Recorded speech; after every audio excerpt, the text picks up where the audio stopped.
Sorry. Okay, so the first thing I'll ask for is grace.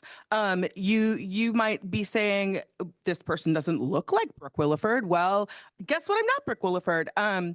He has much more experience in running these meetings than I do. So please offer me some grace this evening. I have a great group of humans here to have a meeting with who can help lead me in the right direction. If I have a question mark look on my face, my name is Ann Johnson, for those of you who may not have met me before in person. If we're ready, I would like to call this South Louis School District School Board meeting to order.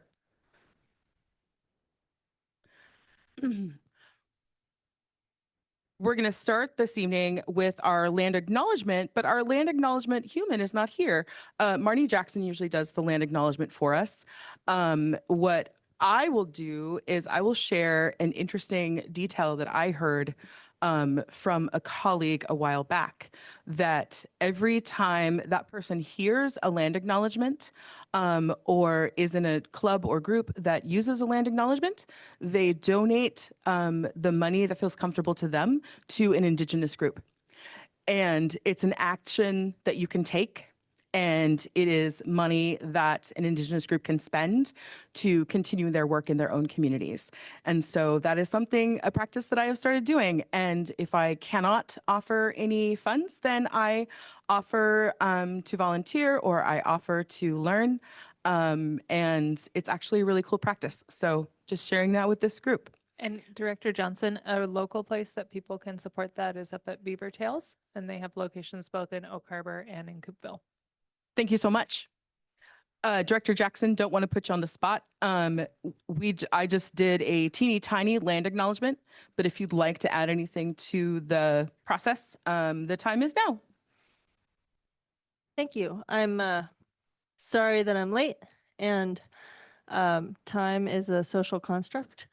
And I spent my day trying to protect habitat, and tribal treaty rights are one of the major ways that habitat gets protected in this nation. So I'll just add that as a coda to whatever you shared. Thank you. Thank you so much. I appreciate that. Okay, moving on. Letter C is our public comment and executive session protocol. This is an executive session meeting. It's a business meeting.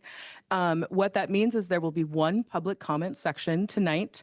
Every guest who wishes to speak will have 5 minutes to do so, either online or live. Christy's got her hand up in the back, so if you'd like to speak this evening, you can pop back there at any time before public comment and offer her your name.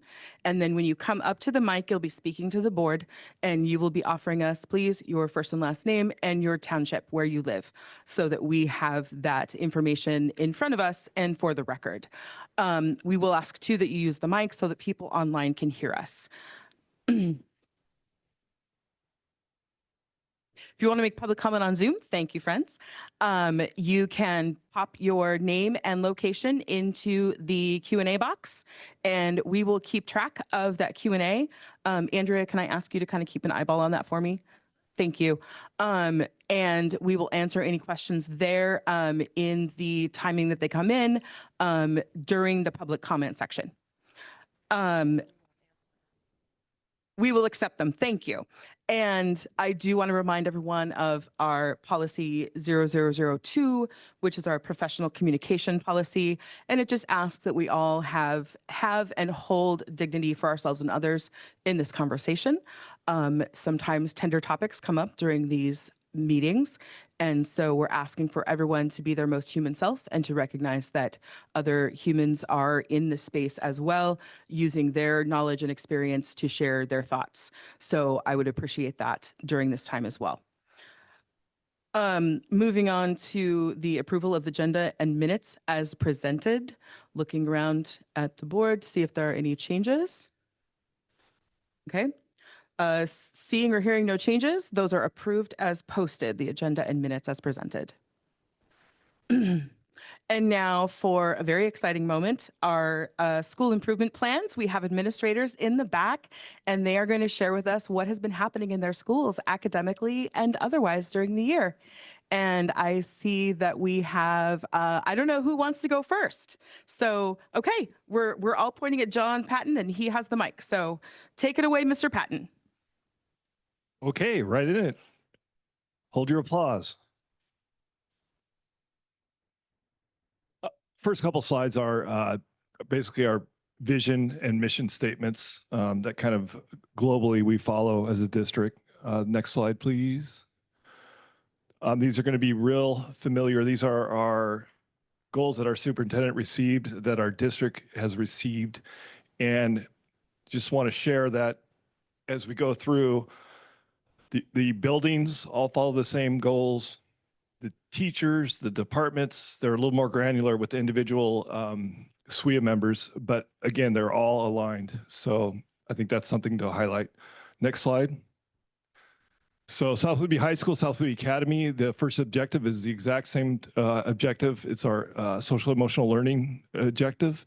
Activities are our Falcon Advisory Community Circles. Our advisories have kind of gotten a little away from actual circles, but maybe our student representatives can share some things. We've done some activities like, it's really hilarious to watch your high school students make hand turkeys around Thanksgiving time and how much they loved it.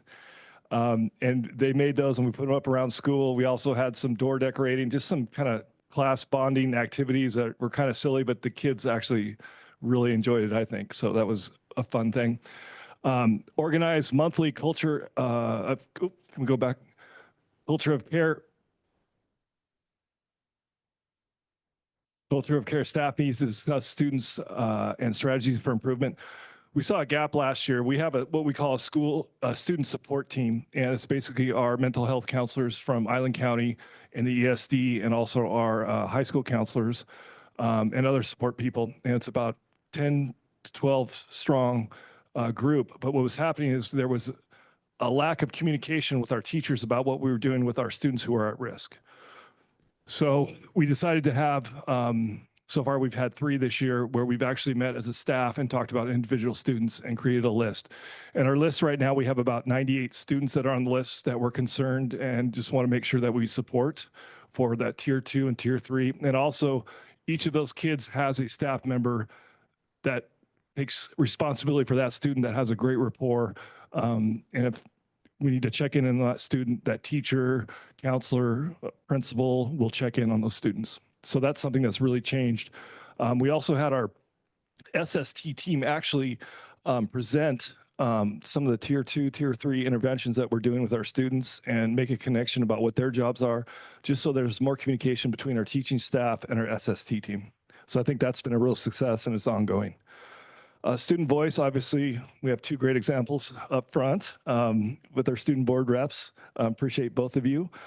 Club representation, ASB student leaders, student-created classroom norms, and we saw an upswing of teachers actually doing this first day of each semester, talking about what the classroom norms used to be classroom rules, but in conjunction with our students' input, they create the classroom norms. So that's been probably about a 3 or 4 year thing that's been taking place.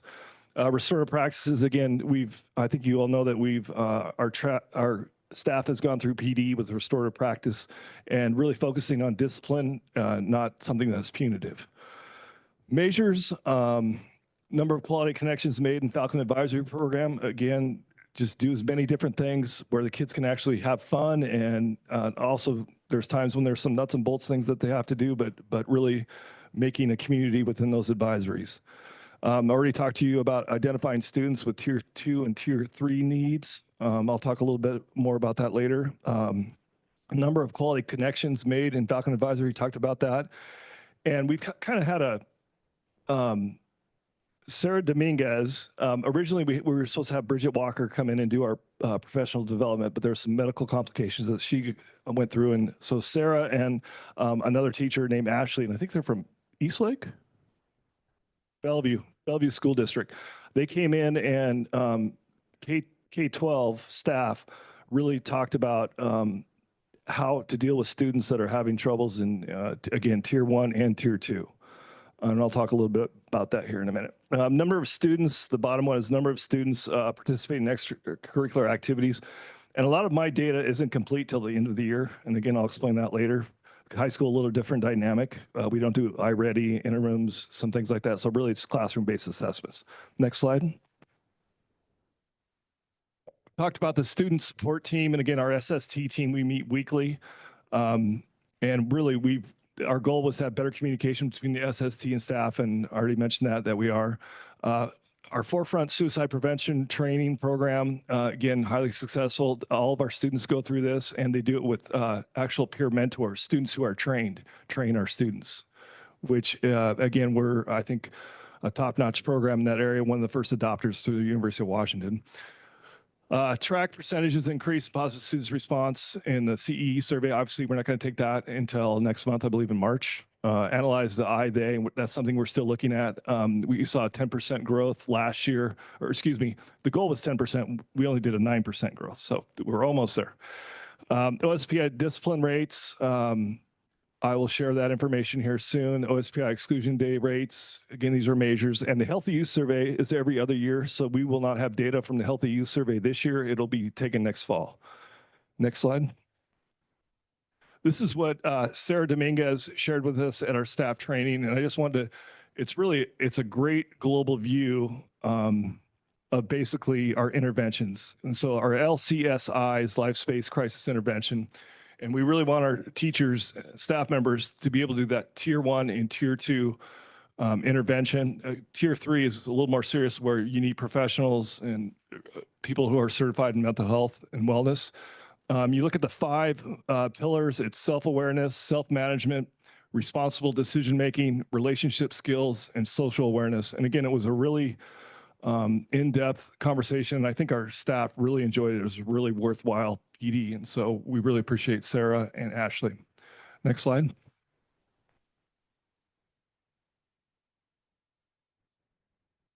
Some things that I can share, again, don't have a whole lot of data for high school because of the time of year we are.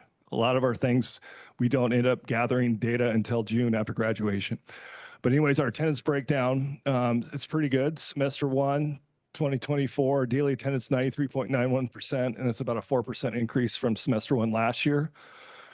And I'm just going to be fully transparent, is OSPI now. If you look at the OSPI website on attendance for schools, what they do now, kind of tricky, is they base the percentage of students that are there at least 90% of the year. So it's not overall daily attendance. This is how we track it in Skyward. Still, I think it's really good numbers, but OSPI is doing it a little differently now. Next slide. Exclusion rate.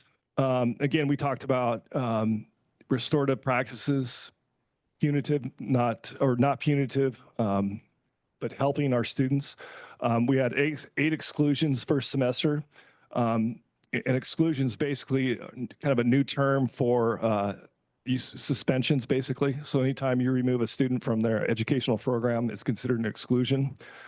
We had 14 last year. We had 8 this year. So our numbers really improved. Also, if you look on the very bottom, we had 0 long-term suspensions and 0 emergency expulsions. So again, much better data as far as discipline is concerned. And I broke it down to, because we want to look at equity, we had 4 males and 4 females excluded. And again, that includes 7 short-term home suspensions and 1 in-school suspension. 6 of those students were white and 2 of them were BIPOC. Next slide, please. So our academic growth goal objectives, obviously it's the same thing that our district follows. We'll continue with UDL, culturally responsive teaching. And again, I really have to shout out to Kayla with, I think our ELA curriculum, which we are in year 2 of, has really showed a great improvement. Measures state assessments in regards to claim strands and each subject area for our SBACs. What do our students need more focus on? We disaggregate and analyze student state test scores based on ethnicity and gender. Are there gaps? And if so, why? And how can we improve those? And I'll show some of the gaps that we're seeing just based on things like our GPA. Graduation rates compared to the state average. And as you well know, both South Whitby Academy and South Whitby High School has been well above 90% the past few years. So that's the trend we want to keep going. The overall GPA for our students, I'm going to share that with you here in a minute, and I shared attendance rates. Next slide. Again, curriculum review adoption, ELA, we're in year 2. Our science, basically, it's not a huge overhaul. It's called open source, and it's something that our science teachers have been trained through OSPI, and it's almost free. So that's a really good thing. So it's not going to be a huge burden financially. Pre-assessments, where are they? What do they need to be? College and career prep. All of our students do a voice career interest survey as part of their high school and beyond plan. Our CTE offerings, Snow Isle Skills Centers, a lot of our students now, since we do have 11 different pathways now, we do, our major pathway is passing the state test score, our state test, the SBACs, but also our second largest now is our CTE pathway, which is a year-long career strand that the students pick, whether at South Whitby High School or Snow Isle Academy. State guaranteed admissions, we're in year 2 of that. And it's basically, there's a handful of state and university colleges in the state of Washington that if you have a certain GPA, it could be 3.0, basically a B average in all of your core classes, you have automatic admission to a Central or to Eastern, some of the other schools in our state. So that's been, I think, real positive for students to see, hey, I can do this. Measures, again, teacher summative, informative, pre and post assessments of classrooms, review curriculum effectiveness, and we have department PLCs where that takes place. So we might have our 6 through 12 ELA teachers all meet one afternoon and basically by department. So there's alignment with our curriculum 6 through 12, which is a great thing to have our 6, 8 in the same house. Next slide, please. This is our GPA breakdown. I have last year's, and again, this is just first semester of this year comparatively to first semester last year. So overall number of students this year, 391. The overall GPA first semester was 3.16. Again, where are the gaps? So we look at the gaps between the males and females. Our females perform higher. Gender X, I did not share that because that's an N of less than 10. So that's not something I want to share. Last year, I couldn't, there's a couple ethnicity race categories that I couldn't compare because they were N or less, but we've had an increase in some of our BIPOC populations, which is great. African-American, we have a 2.66. Obviously, there's a gap there compared to 3.1. Asian is higher.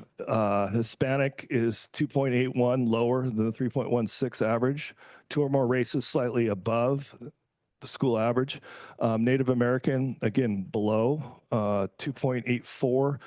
So again, those are areas that we have to figure out, why are those students not performing at the average of our white students? Next slide, please. I wanted to share our SAT, PSAT scores. Again, we're better than the state average. We're better than the global average. Always have been and always should be. But it's real encouraging to see our kids perform at a high level and even a little bit of improvement from last year. Next slide. AP demographics. This is something I like to look at because, again, we want to make sure that we have equal access for all of our students to our AP classes. So again, it's something, again, that we really need to focus on and see why are a certain population not at the same rate or state average taking these classes. And so it's a really good earmark, and I think it's a good piece to follow and track. Overall enrollment this year is 56, and that's because we alternate AP stats every other year. So last year we had 2 more sections basically of AP, which were AP stats. So that's why it was lower. Our ethnicity rate for taking those classes really didn't improve. It's still lower than I would like it to be, because if you think about it, for a rough estimate, our population is 80% white. And we have about 85 to 89%, depending on the year, of white students taking these classes. So again, it's not, the ratio is not good with our BIPOC. So again, at the gap. Next slide. One suggestion for those numbers would Yeah. be to normalize them as sensitivity to small numbers allows to show percentages. So, I mean, it strikes me as expected that there would be more white students because we have more white students overall. But I would like to know, is it how far out of whack is it? And so I think percentages would help us see that. Yeah, and I'm doing rough math in my head here. I think this year, 85% of the students that took AP classes were white, or 15% are BIPOC. And so that doesn't, the ratio with our student population, there's a gap because we really have about 80% white students in our school. Future assessments. Again, we have the SAT spring coming up in March. We have the CE survey up in March. Our AP testing happens in April. April and March are, I don't know when we do a lot of teaching because it's a lot of testing. We also do our SBAC in April. Our healthy youth survey we're not doing this year. We're not until October of next fall. Ninth grade on track. Obviously, the data is not complete until the end of the year for our ninth graders. And our graduation rate, obviously, we can't figure out until June.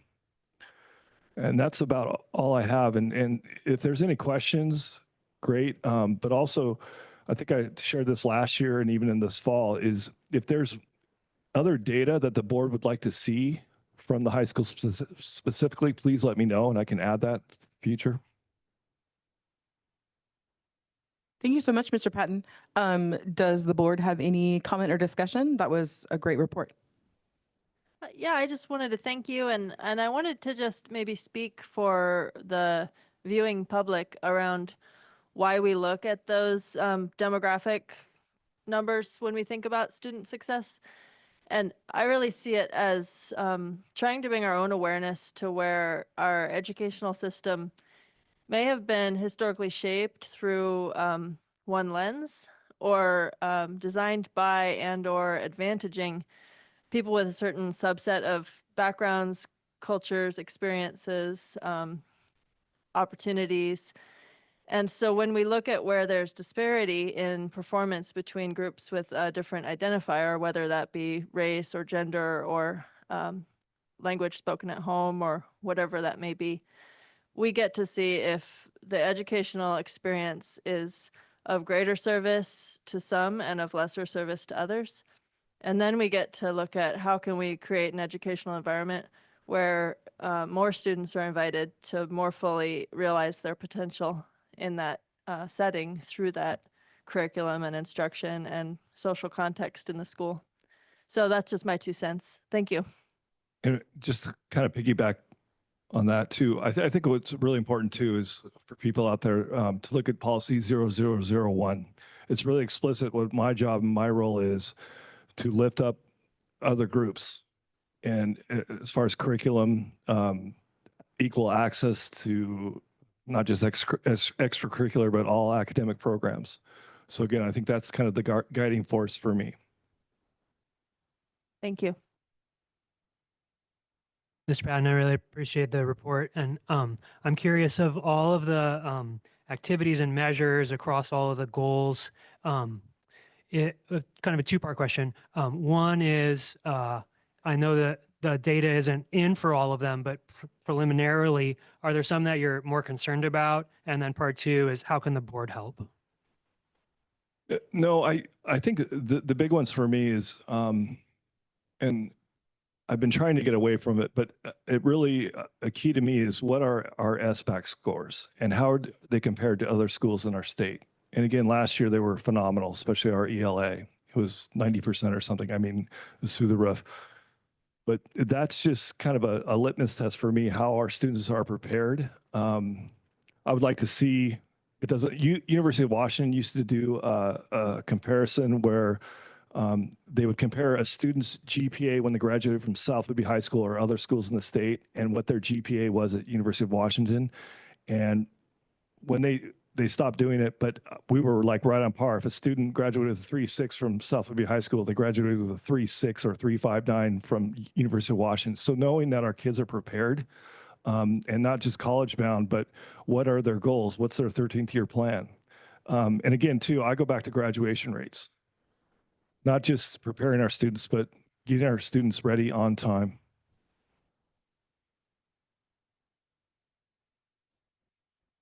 Anything else? Student reps, do you have anything to say or any questions you have about this data from Mr. Patton? All right, ready for our next conversation. Looks Okay. like with our elementary school and nope. It's me. Oh, it's Kayla. There it That's is, okay. K through 8. I sneak it in. Kayla Phillips, South Whitby Middle School principal, and also head of curriculum director. We do a snapshot of what we've seen in iReady K-8. So myself, Ms. Richards, Ms. Coda will look at our building specific data, but as a snapshot, we also look at what's going on K-8. So this is diagnostic 1 and 2. That first one was the first couple weeks of school. The second one, we've made attempts. And if you look at the total number of students assessed, you'll see a large difference there. And when we get to attendance, we'll talk a little bit about some challenges we've had with attendance this year. So any in that lined green or green is at or above grade level. That yellow is nearing grade level. So that real land of opportunity. So we're looking for increase in green, yellow slowly closing, and then shrinking in red. So as you're seeing, that's kind of shifting in all ways. This is reading. And then on the bottom is domains that we measure with reading, specifically at the 6-8 level. We're really focused in on vocabulary and then comprehension of literature and both informational text, because those are skills that are going to be necessary in high school and beyond. And at times we still go back to look at how we close gaps in areas specific to students who maybe are still having some gaps in phonics or high frequency words or other areas. So this is that snapshot that we've taken from diagnostic 1 to 2. So we're making strong, steady growth in reading with regard to what we've seen from beginning of the year student to where they're at mid-year. Next slide, please. This is the same idea, but with math. So again, this is that snapshot in curriculum K-8. What's going on in math with our students as K-8 learners? Everybody in green is at or above grade level. That yellow is that land of opportunity or nearing grade level. It's a little larger than we'd like. We're having conversations about how our math curriculum is serving us, our students, and our needs right now, and thinking about how we can work with budget to see what we need as a collective to move forward. Below kind of maps out specifically where we're making progress in those areas. So number and operations up through geometry. Students even at K1 level are measured and scored in geometry, but at concepts to their grade level. And it all is longitudinal where students are growing. So that gives us a snapshot. And when we look at that, we feel like we're feeling pretty solid with reading with our big ELA adoption 2 years ago. And math, we need to dig a little deeper, work with our staff. We have some PD working with some great curriculum that the Davises presented on last year that we're adding into more classrooms to see if that's going to meet our needs or if we need to explore further. Next slide, please. I always like to open with some pictures of what's going on at the middle school. That top left was a presentation. Kids were annotating the Phantom Toll Booth for English. We had a Winterfest, a lot of fun activities. Those top pictures in the mid and the right. Door decorations advisory is a really big area for our students to connect social emotionally and build on problem solving and collaborative skills. That one with the SW, that's our beautiful new main gym. We ragged on it. We were the first group to have an assembly and a basketball game there. So that's a snapshot of our students enjoying that. And then the far bottom left, we had our Winter Wonderland dance a couple weekends ago. Had an awesome DJ. It was free to everyone. So it was a really highly participated event that was a really good time. So that's a little snapshot of just some day-to-day of the world that I get to walk through. Next slide. All right, the goal we looked at, you're going to see a lot of overlap to Mr. Patton's because we focused really hard on the vertical alignment and connection to what's happening at elementary to middle into high school. So a lot of this is pretty similar with regard to our school culture. We're measuring attendance, participation at conferences. We're in the midst of student advisory goal development. So that one's going to be further down the road. Extracurricular, some discipline data, and then that participation with our transforming conflict into connection. I'm not going to repeat that for the sake that Mr. Patton just gave us a nice comprehensive view of what's going on with that, but I will show you what's going on with regard to where we're at in the middle school. Next slide. Thank you. So here's some of those activities, measures, and resources. This is all the same from when we met in the fall to adopt our SIP goals. I'm not going to read through all of them because I'm going to show you how they're in action right now. Next slide.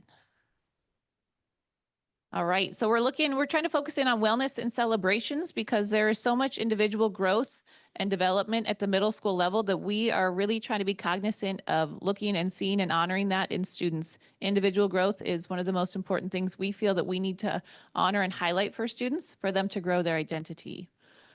Part of that was our commitment to a cell phone free campus, which has been 100% adopted along classrooms in common areas. So from bell to bell, no student has access to personal devices. And we feel that's helped with wellness and referrals and connections with students. And our student support team talks about that as well. We plan to continue with that. We've talked with our health and nurse of our school, and she is adding on a wellness elective in fourth quarter to give more students opportunities to explore wellness, outdoor education, and connection. We feel that that's something that students really seek and ask for when it comes to electives. And so we're excited to offer that fourth quarter. A big thing we measure is how we keep students engaged before, during, and after school. And one of them is athletics. Our athletics program is a very strong, inclusive area. So we ran some numbers on how many students were participating in fall sports. We had 109 fall student athletes. Winter, we're wrapping up right now with 105. Spring is track and field, so it's one sport. And as of right now, we have 104 signed up, and that number will likely grow. So we're seeing about 45% of our students engaging some sort of athletic experience when it comes to being in the middle school. We have a really fantastic group of ASB leaders that are both elected through a more traditional scope like the high school, and then those that are student rep based elected through their advisory class. And they work together to create events that is celebratory and inclusive for students. So in the fall, we had 100% participation rate of our Harvest Hangout, which landed right around Halloween, which is activity to celebrate and honor the work that they've done and give them social outlets and opportunities to simply be a kid, have a childhood, have some fun, and kind of let loose. In winter, we've had Winterfest, which is similar to the Harvest Hangout. It's giving students time to connect, engage in activities, problem solve, and enjoy time being around together. We just had our Winter Wonderland dance. That's one of our in the evening activities. We had 84% of our students attend that. So that's really fun to see them coming at night. We focus on making it, we encourage inclusivity in the sense that we don't charge for entrance to the dance. We talk about dress your best. So we don't give a dress code because we don't want students to feel obligated to go and purchase an outfit that they maybe don't have the means to do. So we really think about those things and offer a space where people can come be themselves and have a good time. And when we reflected on this last week, they felt like that's a really good number. They felt really good about the number of people who came, participated, and had fun. So that's some areas we're looking at celebrating students in their childhood so that they can still enjoy life. Next slide, please. Some things we're doing within school that we've been focusing on. Clubs are what I say clubs live and die by student interest. We've had clubs come and go. One that has been incredibly successful, Luanna's here tonight as well, is Reading with Rover. So on Tuesdays, we have Reading with Rover come in. We've had 3 Dogs pretty regularly come in where students can come in. And a lot of times you see this. You see a lovely handler, their beautiful dog, and students coming and seeking connection and enjoying themselves, talking with the dog, talking with the handlers, and just able to find ways to decompress a little bit. So that's one that's been incredibly successful that is being expanded into the high school. Wednesdays and Thursdays, we have Legos Club. I had a huge donation of Legos this fall, and I didn't know what to do with it. And the staff member said, hey, let's start a Legos Club. And it became so popular, we've had to expand it to 2 days a week. It's really fun to go in there to see the creativity that I think when most of us think about teenagers, we think of really angsty, too cool for stuff. That's not the case. This Legos group is all sorts of students participating, creating, having an outlet for some laughter and fun. So that's been a really fun new addition. So those are 2 new additions to the middle school. Some extracurriculars we're also focusing on U.S. history students. We're going to Hamilton tomorrow. We applied for a grant. They had requirements through curriculum. They had to submit a certain number of events and got approved for this grant to go and participate and watch Hamilton tomorrow. So we'll be down there doing that. We, along with the fifth grade, have a grant for outdoor education. So we will take our fifth graders to Warm Beach in the spring. Seventh graders will have a Whidbey Island-based field trip. That one, we're still thinking through ideas. We try to think about the reflections from students years before, and we look at experiences that our students might not otherwise have, and we try to build around that. Eighth graders, in the spring, we will do a college campus tour and a Seattle visit. One of our focuses is public transportation. So we have somebody from WashDOT come in and explain to them how the ORCA card works, and we issue them ORCA cards and talk about how things are quite accessible, especially as a student, all the local opportunities that they have. So we teach them that. And then we put them on a college campus and they get to walk around and they get to experience what it might be like on a college campus. Watching them come back from that experience last year, I had a lot of parents come and say, you know, my kid never thought about, they'd never been on a college campus or never thought about it because it feels so far away for them. But for us, 4 years is just right there. And so for them to be able to start to visualize, college might be a place I want to go. That looked really cool. We were there last year, the week of graduation. So some students were walking around and saw kids in their caps and gowns, and they were talking to them and asking them about their experience, where they came from. They were making all these connections of, oh, you were me 8 years ago, and starting to make those connections. So we're really trying to prioritize helping our students connect with themselves and connect with opportunities for what's next for them. Those two pictures in the top right are just some recent Lego Club members. Next slide. Something we've really focused on at the middle school is connection with families for our students. Middle school can be a really challenging time developmentally, and we feel that a collaborative approach is the most successful. So we looked at how we're doing with having families come to conferences. So at the top, you'll see historical percentage of families and then students attending. So in 2021, 2022, we had 36% of our total families attending conferences at all. And about 10% of students. So it was more that it felt like mom drugged me along and I had to sit there. Whereas over the last couple years, we focused in during advisory about helping students become an active participant in their learning and their reflection of themselves as a student. So that second year, we changed the format of how we do it. The third year, we changed signing up, which is we used to kind of just do an open forum, and now we sign people up and we have their students email them or call them to say, hey, can we come at this time and this day, or what might work for us during this week? So we're engaging the students and then having the students also come and participate. So they build up to it because they want to talk about what's going well in each class and what they know that they need to improve upon, so that they're leading the conversation and they're reflecting on it versus just having an adult tell them what their observations are. So this year we had 81% of families attend, and then 87% of that 81% brought their student along to be an active participant in their conference. And then just for fun, we wanted to break it down by grade level. And as you can see, sixth graders, 86% of our sixth grade families and 78% of their students came. Seventh graders really rocked it. 81% of families and 96% of students came with their parent or their guardian to talk about their progress at school. And then eighth graders right around there in the average, 76%. And then 86% of those families that came brought their student with them. So we've really reflected on the format, how we sign up, how we engage, and how we invite them to it. So we really brought the student along in that process versus us just saying, hey, show up.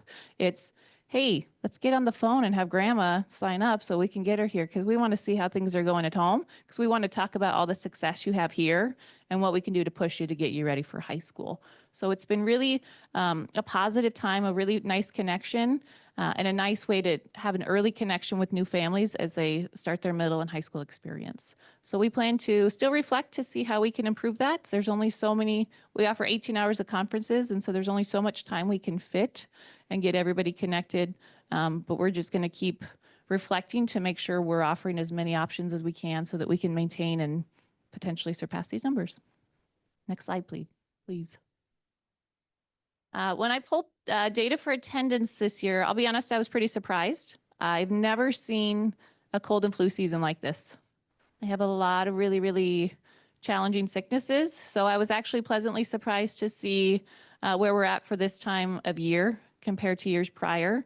And I also want to note our excuse rate is much higher. And I think that's also in conjunction with the ability to excuse your student is more accessible. So it's not simply a phone call anymore. There's Parent Square and there's other tools that people are able to communicate with us. We're trying to make it as easy as possible so that we know what's going on with their students so that when they do return, we're able to support them and connect with them as they come back. So I do think expanding using Parent Square and other tools has been worth the investment so that we are aware of why they were gone and how we can support as they return. So 93%, I'm going to be honest, it surprised me because it feels like we've had just an ongoing wave of sickness this year so far. Next slide, please. Similar to Mr. Patton, discipline, and then I added in restorative work alongside this. So we've had 18 exclusions, similar to the verbiage from before, which includes in-school, short-term, long-term, or expulsion. 8 total students, the breakdown, 7 male, 1 female. And I also wanted to add into that the number of restorative circles we do on average a week. And by we, it could be myself and a teacher, myself, a paraeducator, 2 teachers, all sorts of staff members, but we average right around 4 a week. And the average is around 3 staff members, 2 to 5 students. And sometimes these are short and they take 20 minutes. And sometimes there's a lot of prep work because the trainings we've done in the past with restorative circles requires voluntary participation. So all parties need to be willingly involved, coordination of time. Sometimes family members come to be a part of that. So there's a lot of work that goes into making restorative circles happen. But we find that those conversations and sitting down and going through the protocol that we've been trained on is allowing students to have participation in it and understand the impact that their choices have made, and then how we can support them so they don't feel like discipline sat there and then they just came back and we move forward. So we talk about how we can support them and expect them to move forward and grow, and still understanding that mistakes will happen. But that as a collaborative group, we are a participant in helping them to grow as people. Next slide, please. Our second goal is focusing on that academic growth. So we are using both iReady and Edmentum. Edmentum, we piloted 2 years ago. Our special education staff implemented it somewhat within their classes last year, and we have more teachers picking up on this as a intervention software program to help us diagnose some areas of intervention for students in more that tier 2 or that yellow or light red area needing academic support in reading, ELA, or math, in addition to iReady. So 22-23, 61% of our students met or exceeded their individual typical growth goals. So a little background on iReady: when you take your first diagnostic in the fall, it gives you a score, and then it tells teachers and students a typical growth, saying, hey, if you're at 600 right now, a typical growth for you might be 50 points. A stretch growth might be 80 points. And so it's individualized to students. So we look at not just the big picture, but each student, and we say, how can we help them to achieve their typical growth goal within one school year? If they're further behind in a grade level, if they're a 6th grader, but they're at the 4th grade level, that typical growth range is going to be bigger than a student that's at grade level. But we work with that student to help them identify areas that they're struggling in and connect it to the curriculum so that they see where their area of focus is and where their gains might be, so that when they take the 2nd and 3rd diagnostic, they're able to see how they tracked on that. So 2 school years ago, about 61% of our students met or exceeded their typical growth goal, 68% in math. And those are end of the year, or that's mid-year. And so this year, where we're at right now, we're a little low in reading at 54 and 43%. So when we looked at this year, we went and looked at, we have a lot of students who weren't able to finish their iReady diagnostic because of sickness this year. And so we had a lot of conversations with, is it worth it to pull them from class that they've already missed to complete a diagnostic, or just to ignore this round 2 and move forward? For some students, we thought it'd be relevant to take it. Others, it was, let's just focus on in the spring and get them back into the routine of school. So we'll be curious to see what that looks like in spring, based off of how our attendance and how progress goes. Next slide, please. This is just a snapshot, similar to the one before, of just 6th through 8th grade, specific to reading. So again, we're looking for that growth in the green area, that yellow. So we're closing a nice gap there with regard to students just barely below grade level. So we started at 26%, and we've shrunk that by 10% already in a semester's in a semester. So we're going to continue to shrink that yellow, and we still want to see a reduction in that red. What staff have been doing collectively this year, we look at our data, and then we look at what type of supports we have in place for our students. Are they on an IEP getting specially designed instruction in these areas, or what do they need? Do they need an intervention type of an elective to build up their skills in reading or math? And we provide that so that we can help to close that gap and help them to make their own individual growth goals as well. Next slide, please. Same for math. We're seeing growth in that green area, shrinking yellow, and then some significant growth when it comes to those students that are severely below grade level, 2 to 3 below grade level. And so when we look at that, we want to make sure those students have identified additional services and support so they're not getting the support they need in order to close those gaps. Next slide, please. Questions on what's going on in the middle school? I had one question. You mentioned the Orca cards. Did you guys take like public transit down to UW? Great question. Last year, we bused ourselves to Northgate, and then we used the Orca cards to use the light rail. This year, we plan to go from our ferry to Seattle because the Orca card will get you on the ferry, on buses, and on the light rail. So we plan to map it out so that students can access multiple modes of transportation. That's awesome because those are really useful skills because no one wants to drive to Seattle, especially as a teenager. Yeah, ditto. Excuse me.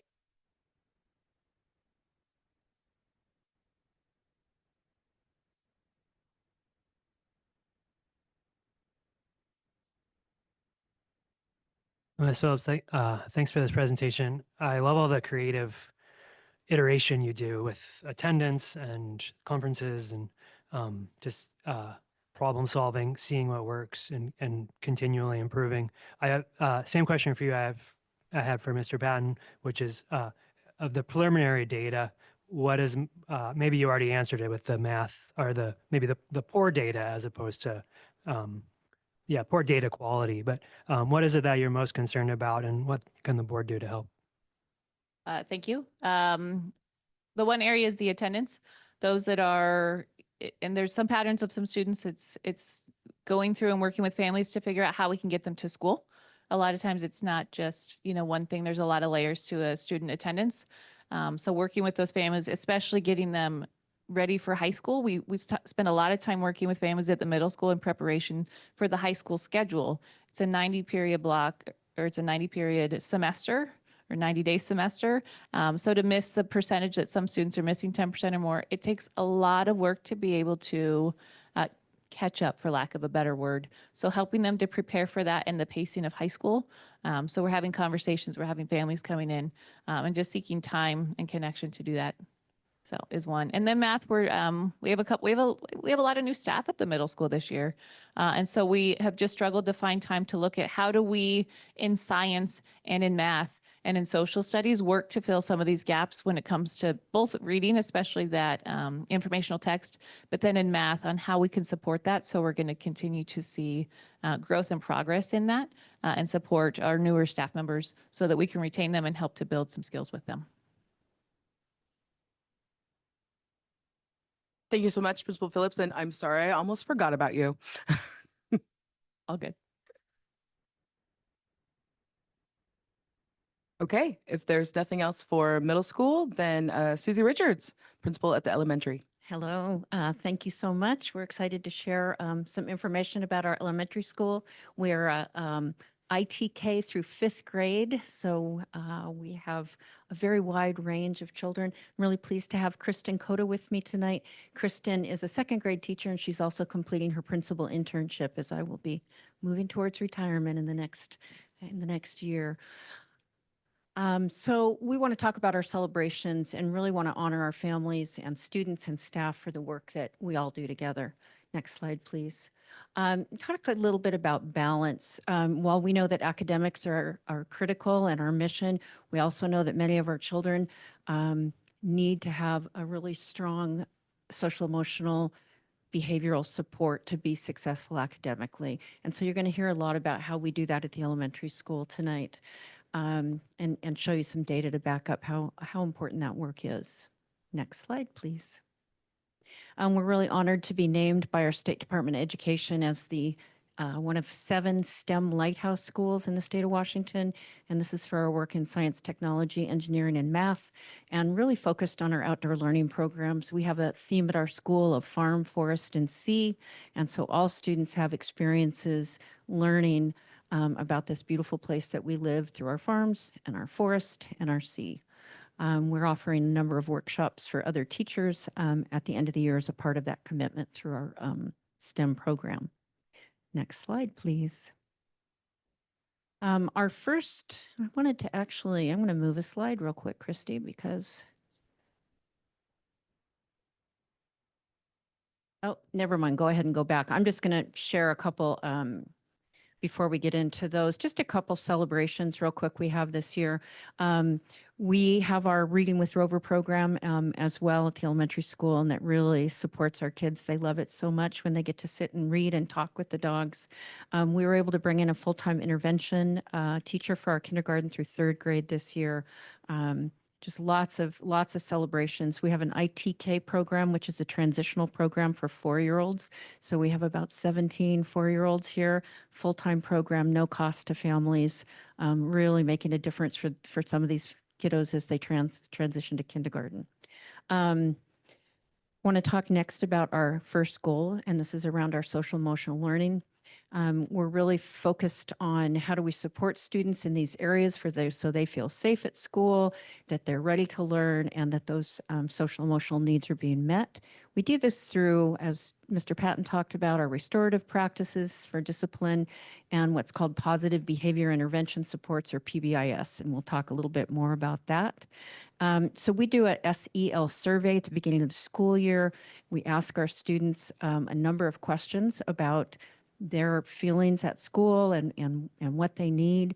And our goal this year is about 80% of students in grades K-5 will show an increase from the survey that we gave them in the fall of 2024 to the spring of 2025. What we learned in the survey in fall of 2024 was that we really needed to focus on kids feeling more comfortable in the lunchroom. I don't know if you remember your lunchroom experience as a child, but it can get loud and a little challenging, and it's difficult for some children. So we're really focusing on some positive interventions there. Recess also, these unstructured times for the little ones can be really challenging. So we're putting in a number of positive interventions for our playground and recess time. And that if a child has a problem at school, that they really know who those safe adults are that they can go to and receive support. Next slide, please. So how do we do that? So you'll see us referring to tier 1, tier 2, tier 3. Anytime you see tier 1, that means that's offered to every child in our school. And so these are an example. Mr. Patton talked a little bit about this training that our staff went through around this LSCI. That's really had a positive impact on our culture and how we work with children who are really struggling with behavioral challenges. Our ORCA leaders and our ASB. Again, Reading with Rover, we do a Orca Bucks, which is a positive behavior intervention that a child can earn an Orca Buck when they're showing our Orca code as being safe, respectful, responsible, and kind. Then we have a store once a month, and they get to use those Orca Bucks that they earn. Very positive for these young ones. We do have a curriculum called Caring School Communities. That also is a tier 1. If you come into our school at 9 o'clock in the morning as we're getting going, between 8:30 and 9, we're meeting together, going through this curriculum in community circles, really an opportunity for teachers and students to connect and center on these weekly themes around social growth and community building. Lots of communication with our families through this curriculum. We have what's called a Big and Little Buddy program. Each of our classrooms is matched with a classroom that's at least 2 years older, and they come together regularly to engage in activities. And then once a week, we have high school students who come down from their leadership class, and they engage with our elementary, which our students love so very, very much. Next slide, please. We also do something called Coffee with the Principal. It's the second Friday of every month. We do that at 8:30 in the morning, and we realize that a lot of families can't be here at 8:30 in the morning. So we now record those. They're on the website. We have a variety of different guest speakers who come in and help keep our families updated on what's happening in our school. Our PTA is amazing. They do so much for us. They support so many of our assemblies. We've got the Pacific Science Center coming into school. All of that is paid for through our PTA. We're going to be having our glow party this Friday for our youngest down at the gym. It's very exciting. They do different fundraisers, including the Jogathon, and they're going to be helping us this year with a new family event called our Family Steam Night. Lots of volunteer opportunities. We have a volunteer coordinator, thanks to the South Whidbey Schools Foundation, who provides opportunities for anybody from the community who wants to come in and volunteer in our schools. We have a family engagement team that coordinates a number of family events within our school. That's been really important for us, building those connections. And just consistent opportunities for families to meet and connect with our school and staff. Next slide, please. Tier 2 is typically about 15% of the student body, and these are students who need a little more support than others. And so we offer social groups, again, the consistent use of restorative practices. We have what are called a lunch bunch, where students who struggle at recess can have a special time in a classroom with a teacher, Kristen being one of those, to eat and just have some time away from some of the struggles they may have in the cafeteria. We have a dedicated Tier 2 student support team, and we look and talk about every single student. We do what's called a check-in, check-out process, and we're redeveloping that right now. We do 6-week data team cycles where we meet with every single teacher, and we look at all our iReady data, our discipline data, and really focus in on the children and what their needs are. Lastly, we have what's called Tier 3, and this is a very small percentage. This is not just students who receive special education services, but this is any child that needs that deeper level of support, whether there's something going on at home, whatever that is. We have added this year what are called behavior technicians, registered behavior technicians who really provide that one-on-one support to these students who really are in need of some extra guidance and support. Next slide, please. I want to talk a little more about our Tier 3 services. We have a number of part-time mental health therapists. You think, why is that needed in schools? It is needed, believe me. I've been in education for many years, and the needs of our families and our students continue to increase, and it is something that we have to do in our schools to provide those services for these students.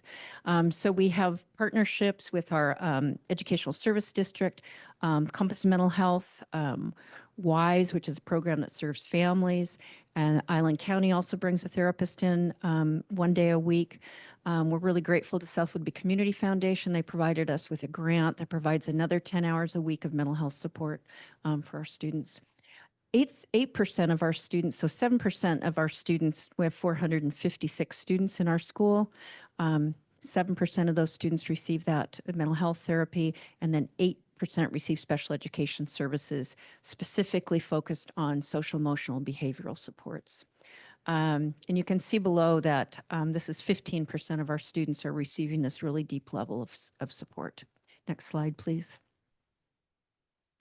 Check-in, check-out data and SWIS data. SWIS data is how we document. We have what's called a blue slip. If a child is having a behavioral issue, we fill out a blue slip that gets recorded into after we engage in the intervention and support the student or provide the discipline, that's entered into our SWIS data system, and we know exactly what's going on, where it's going on, when it's going on. We'll talk a little bit more about check-in, check-out in the spring, but we're developing this intervention as having a safe adult, that when a child who needs this intervention comes in the morning, they get time with this student and then earn points over the course of the day. Next slide, please. So this is an example of our SWIS data. And again, this is really helpful for us. You can see that blue is 24-25 so far this year. Green is 23, 24. One of the things I'm most proud of so far, this really speaks to that idea of our teachers and really being that safe person. You can see our discipline referrals from the classroom itself are way down. That means teachers are dealing with those issues that arise in their classroom on their own. They're not sending that out to somebody else to deal with. They're dealing with that in the classroom. You can see that our playground is our biggest area where we have issues, and that's why that's such a big focus of our work this year. Next slide, please. This is, again, some of the, by month, you can see where our discipline referrals are. January is tough. We come back from being away from school for 2.5 weeks, and we have to do a lot of reteaching around expectations. And we're seeing now a big decrease you can see in February, and we hope that that continues to level down as we move through the year. Next slide, please. These are our cafeteria interventions. You'll see a little light behind those 2 students. We have this, that we have programmed it for the noise level we want in the cafeteria. Green is good, yellow is not so good, red's not good at all. So that comes on during lunch, and if it's red, we stop and we have a conversation with the students. We've got about 150 students to 200 at a time in the cafeteria. So we're working hard to make that a safe, comfortable place for students to be. We've increased the number of staff members supervising and taken some other incentives for students. Next slide, please. Recess interventions, we've increased the number of our playground supervisors. We've assigned zones. So each supervisor has a zone that they move in. Gaga ball pit and soccer can get a little wild at the elementary school. So we have some dedicated folks there to help make sure that remains a fun, safe place for students. And then all our paraeducators have been trained to do these restorative circles. We have older students who serve as mediators to help support the younger children. We're going to be doing a big extravaganza of reteaching in our classrooms about playground expectations, recess expectations, to continue to help that feel like a good, safe place for our kids. Next slide, please. All right, I'm going to turn it over to Kristen, who's going to talk about our second goal, which is around math. Hi, so I'm Kristen Coda I know I'm speaking to the board, but I like to just put my name out there. So I'm currently serving as a principal intern. I'm also happen to be a second grade teacher. So I offer the perspective of both tonight, but I'll be presenting from the role of an admin intern. So our goal in math, that's one of our academic goals. And that is what John was saying earlier. We have our district goals, and then we, as a school, determine how are we going to apply those district goals and what it will look like at the elementary. I think Brooke Williford called it a lofty goal the last time that we gathered here for this report of 65% of students meeting or exceeding grade level expectations in math by the end of the school year. And just like to justify that, we were at 56% last year, and we've had a really great trend of improvement over the last several years. So yes, it is a little bit lofty, but I also have a lot of faith in our students and our teachers to get us there. Next slide, please. So this is that same data that we've been looking at, but just narrowed down to kindergarten through fifth grade. And kindergarten doesn't take it in the fall, the iReady diagnostic. So it's just there'll be a little bit different for that. We have our winter, which is diagnostic 2, and then our fall diagnostic 1. So that top bar being where we are now, and you can see the improvements that we've made compared to the fall or the beginning diagnostic. That green area is at 34% right now. And the yellow is shrinking, which is what we want to see, but it's kind of a little bit nebulous because, some students might move into that yellow area, the land of opportunity, as they're moving out of a red zone. So that number might increase a little bit as that red number decreases. So this is looking pretty positive. And just for you to know, we're on track with where we were last year. So it's looking pretty comparable. Next slide. Thank you. We can look further into the different domains.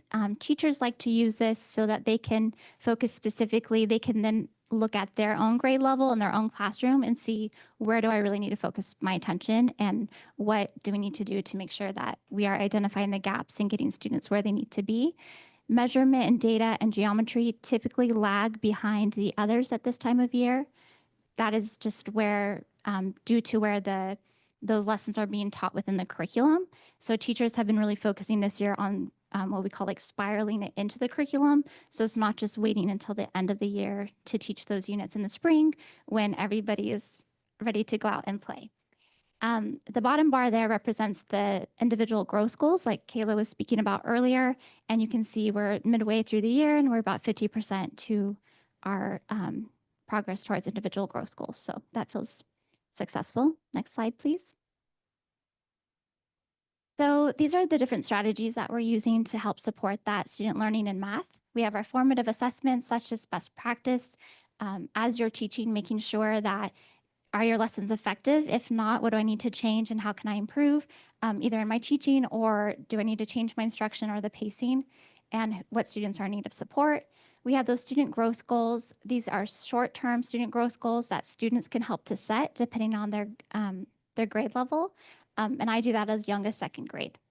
We have our land of opportunity. Kayla was speaking about that earlier. Those are what you might see or think of as those yellow students or that yellow bar.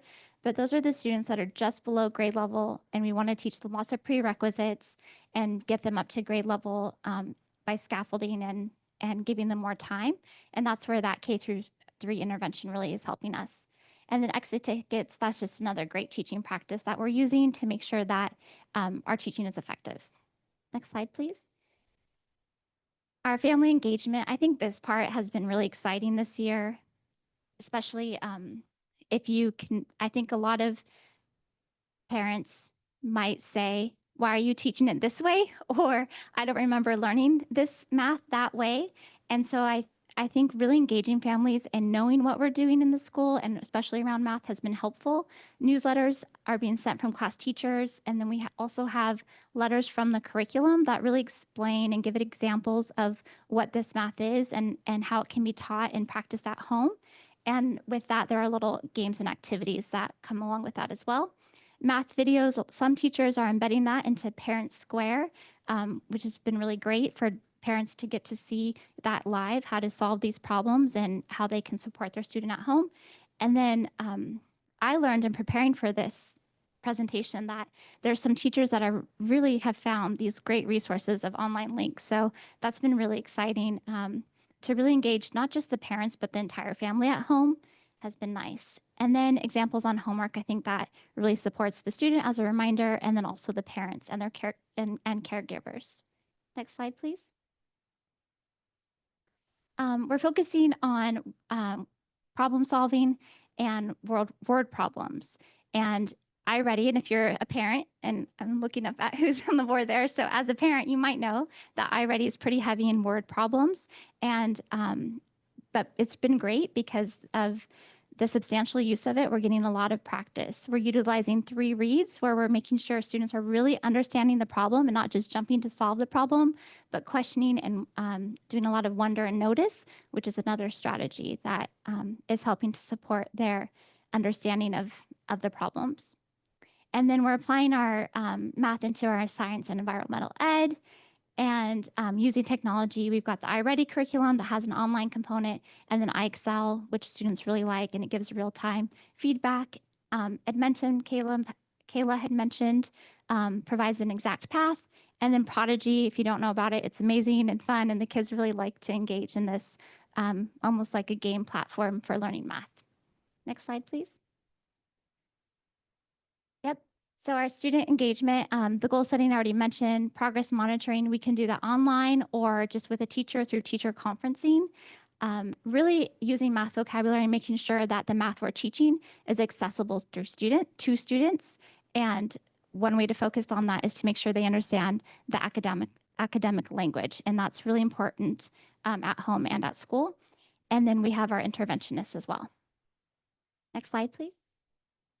And this isn't part of our SIP, but this is our reading data. So this is something to celebrate. You can see we're at 45%, and that's pretty fantastic. And it's a positive trend that we're glad to see continue. And the next slide, please. And this is just a deeper dive into looking at those domains and teachers analyzing where they might want to help their students. And similar to the middle school, we have the comprehension in literature and informational text that we need to focus on.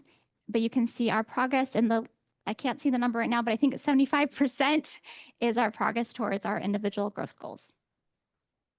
And then finally, last slide is attendance. We have a fantastic attendance rate at 95.26%. And I think a lot of that is, I'm surprised also because of the sickness, but the amount of excused and unexcused, you can see that's just so low, just our absences in general, and how high our excused absences are out of all of the absences we have. And I think a lot of that is to the home phone calls that we have. We don't do robocalls and Jenny calls every single parent. So that's been really fantastic. And that's all I have.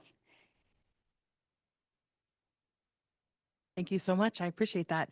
Any questions, comments, thoughts as we end this part of the presentation section? Welcome, Ms. Cota. Really you. pleased to see you in your apprenticeship, and thank you both for the presentation. Congrats on the STEM award.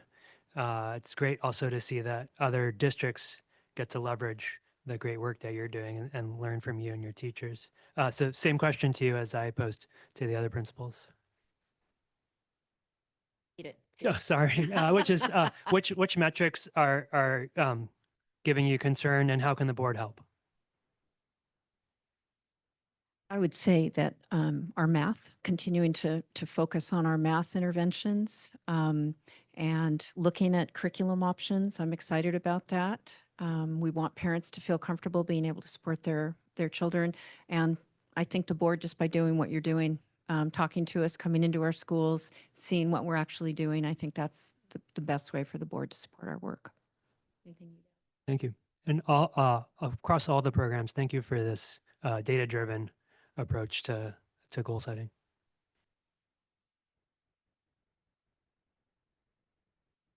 Anything else from the board? All right. Thank you so much. It's really great to have you guys here every time we meet, and thank you so much for the work that you do to prepare for these. So thank you for all of that work. We are moving on to agenda section 2B. This is on the WIAA amendments, and this is a board discussion. Some quick reminders that we do have a comment section, public comment section coming up. And so while you are listening to this discussion, we cannot accept questions or dialogue, but please hold those questions and keep them in your pocket for during the public comment. Christy is still back there, and she is willing to take your name to be part of the public comment section here in the room. If you are online, please feel free to put your name and your location down first as you're thinking of your question, and then please put your name again as you add your question. We already do have some of those questions in the queue, and I do see a few that do not have locations on them. So if you've already put your question in a queue and you would like to have that read out loud, please make sure your location is added. And Director Johnson, to clarify, even if it's a question rather than a comment, it won't necessarily be answered. It'll be a one-way communicate to the board. That's correct. This is not a time for dialogue or questions, but during the comment section, you are welcome to ask questions. And I think this is a good time to share too that I can speak for myself. Please absolutely email me in my board role, and I will pass that on to where it needs to go if you have a question. So if something doesn't get answered this evening and you still leave here with some curiosities or some wonder, please feel free to pass that on to us by email. Okay, so thank you for the opportunity to talk with the board on about these WIAA amendments. Before we get into the actual amendments, I'm going to ask Christy to bring up the policy that actually is about gender inclusive schools. The board discussed this policy at its workshop last meeting and reconfirmed its commitment to gender inclusive schools, including the procedure around that. So just to be 100% transparent, this conversation tonight is because we want to be transparent about these WIAA amendments, as opposed to, we could have simply answered the call on these amendments with a resounding no based on board policy. Because our board policy says that we have gender inclusive schools. Specifically, the board recognizes the importance of an inclusive approach towards transgender and gender expansive students with regard to key terms, communication of names and pronouns, student records, health and education information, restroom and locker room use, sports and physical education, and specifically what the board has indicated and what is in our procedure is that the district will provide all students, including transgender and gender expansive students, the opportunity to participate in physical education and athletic programs in the manner that is consistent with their gender identity. A student may seek review of eligibility through WIAA, and WIAA already has a gender identity participation procedure. So once again, these two amendments, Amendment 7 saying, and again, the way amendments work with WIAA, for folks who may or may not know this, it's a very long process. Different districts can work together and ask for amendments. And there are, this year, 16 amendments that have been proposed to the WIAA. From simple things like what the membership fees should be, to how long a practice season should be, to the specific ones we're here to talk about tonight, which are Amendments 7 and 8. Amendment 7 says participation in girls' sports would be limited to students assigned female at birth. And Amendment 8 says athletic programs would be offered separately for boys, girls, and transgender students. That has been modified to indicate that students can either participate in the open/boy category or girls, and girls would be limited to students who were assigned female at birth. So once again, I offer this opportunity for the board to speak about these amendments, because our athletic director and our superintendent in different respective groups can indicate the district's position. So I am part of the superintendent advisory team to the WIAA. That advisory team of 20 or so superintendents puts in an advisory vote. It does not have the weight, but it has an advisory vote, which it matters, as we know, but it's not the voting members. Every athletic director also has the opportunity to put in a vote. That athletic director of ours is John Summer, and so tonight you will be indicating to him how you prefer him to vote. He doesn't have a full vote. The vote to WIAA is by representatives of the divisions. So once again, it's a vote, but the actual WIAA, and Joe is our WIAA rep, takes votes from its regions. Yeah, I just wanted to, this is very confusing, even to me as WIA rep, but I just wanted to let the board know that the district, above our school district is represented by a group of districts. That WIA rep reached out to me to say, you know, how does your district feel about all of the amendments? And I said, you know, I feel comfortable giving you, as WIA rep, my own personal opinion on all but 2 of them. And 7 and 8, I will let you know what the board decides as a whole after today. So that's really where we are in the discussion. It is, do we go forward with a no vote based on the current policy, or is the board going to give us a different direction for these 2 amendments? And Christy, if you'd go back now, thank you. She's brought up the actual language on only number 7. We don't have specific language on number 8 other than what I told you, that it would be for open/boys, and anyone can compete in those categories, and girls would be limited to those who were assigned female at birth. I would like to tie this into kind of a student perspective from this. I'd like everyone to imagine, in person or on Zoom, you're a student, junior or senior at like South Liberty High School, right? You're really joyous because the bond is happening, there's new facilities coming. So you and your friends all go down to the athletic office and you're saying, I'm going to sign up to do a sport. The same sport I've been doing for the past 3 or 4 years, you know? You go down there, everyone signs up, you fill out your paperwork, you turn in your fees. The midway through, the person signing you up looks at you, points out and says, you cannot do this sport because your gender identity has been determined as to be invalid by the government and your supposed leaders. That is discrimination at the highest quality. This is something that would harm our students across the state. I'm currently the student representative network leader, and I've spoken with lots of students across the state and at this district.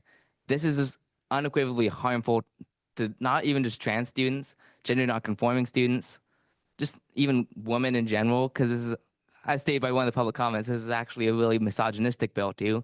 So I strongly encourage a no vote on all this. Carter, I appreciate you calling out the misogyny in the amendments. And I read these things and I think back to myself, who was a biological female playing in male sports. I played football and I was a lineman, and I was 5'10" by the time I was 12. I was 6'1" by the time I was 14. I could out bench press, I could out squat most of the guys on that team up until sophomore year of high school. And to imply that anybody could participate in male sports because there is supposedly not a physical advantage does not recognize that all of our human bodies come in all different shapes and sizes and with all different kinds of strength and abilities. And that just because somebody may be biologically female does not mean that they are weaker than the biological male sitting next to them. I think most people in this world know how I feel about these amendments, but I just needed to put an actual physical person to the picture. Thank you.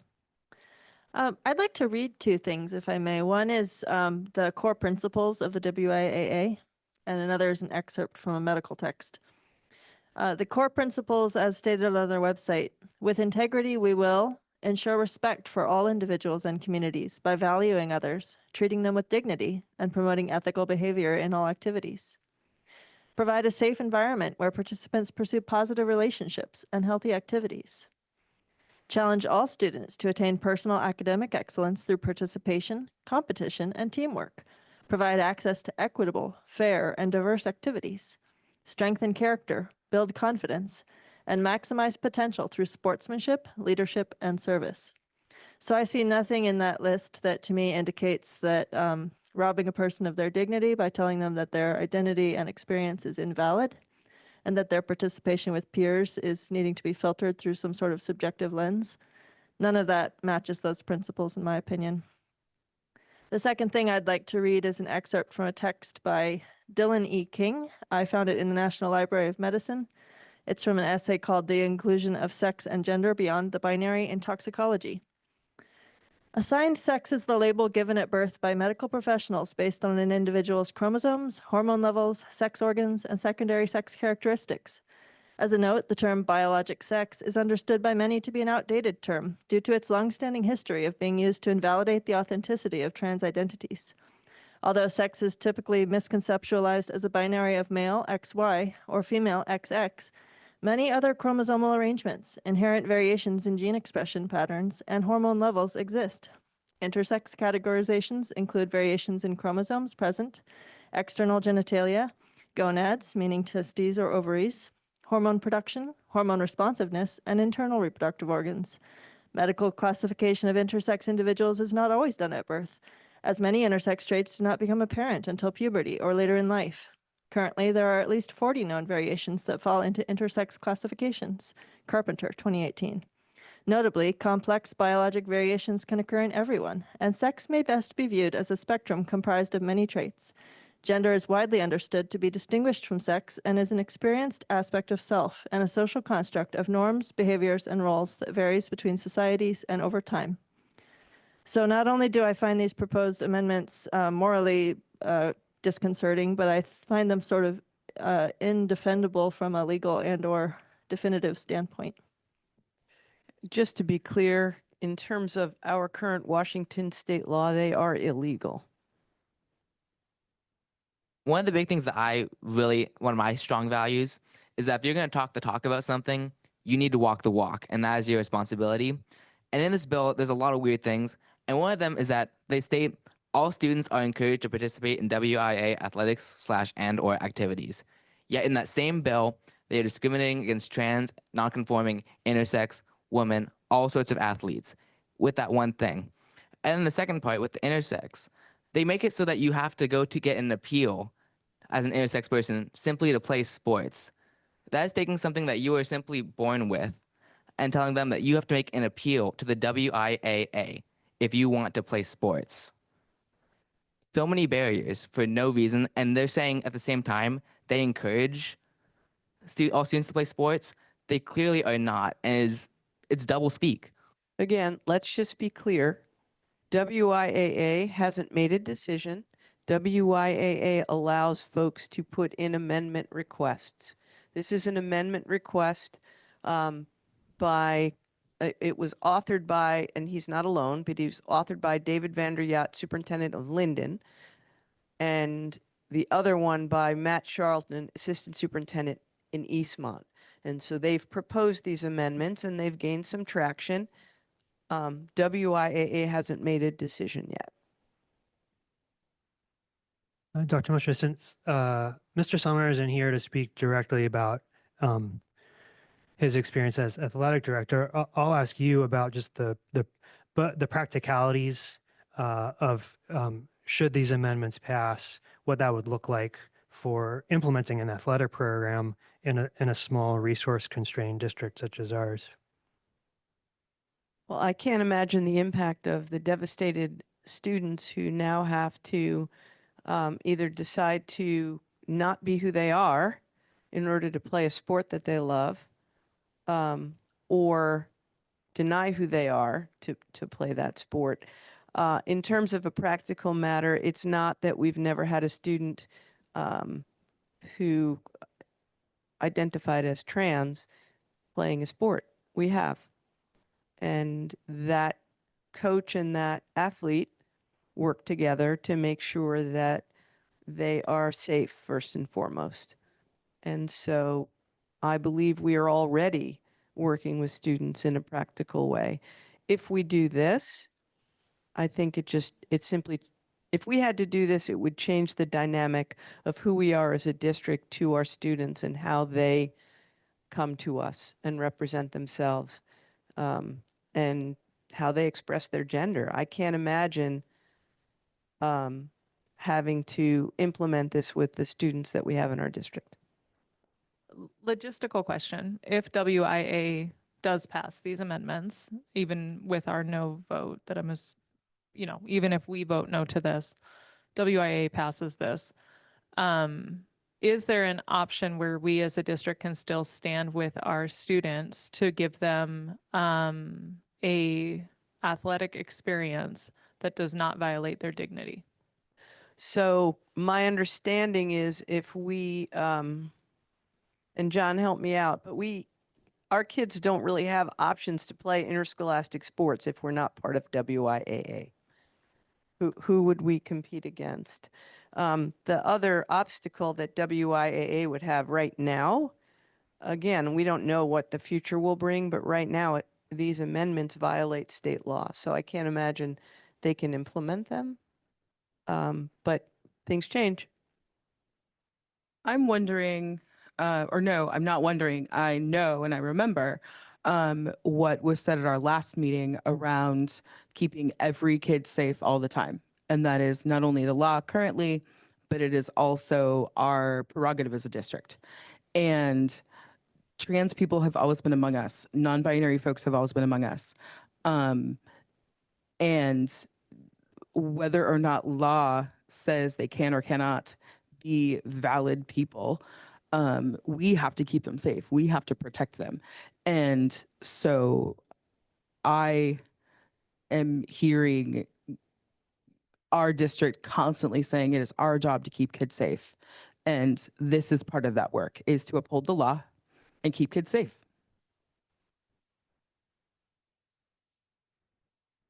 Oh, I just wanted to say, given that the vote hasn't happened yet, we may not need to invest district resources yet in researching what our choices will be should the bad thing happen. However, I would be very interested, should the bad thing happen, in directing us to seek legal counsel and to find out how many stops we can pull out to make a very exhaustive effort to challenge the legality of the WIA's action should they take this action. I would also just be interested in whether or not it is possible to just have athletics outside of the WIA if this is what they do choose to uphold, and whether we would have other district support in that. And if it's possible. If it's possible to build a system, I would rather we collectively go as a district and say we as a district will not participate in something that demeans a population of our students. But I don't know if there's other voices in the state that would be supportive of that, or given our geographical location, if it's even doable. And I appreciate all the what ifs. I think we have to eat this elephant one bite at a time. And let's just make a decision on this and see where it ends up. I don't think we're the only district saying no.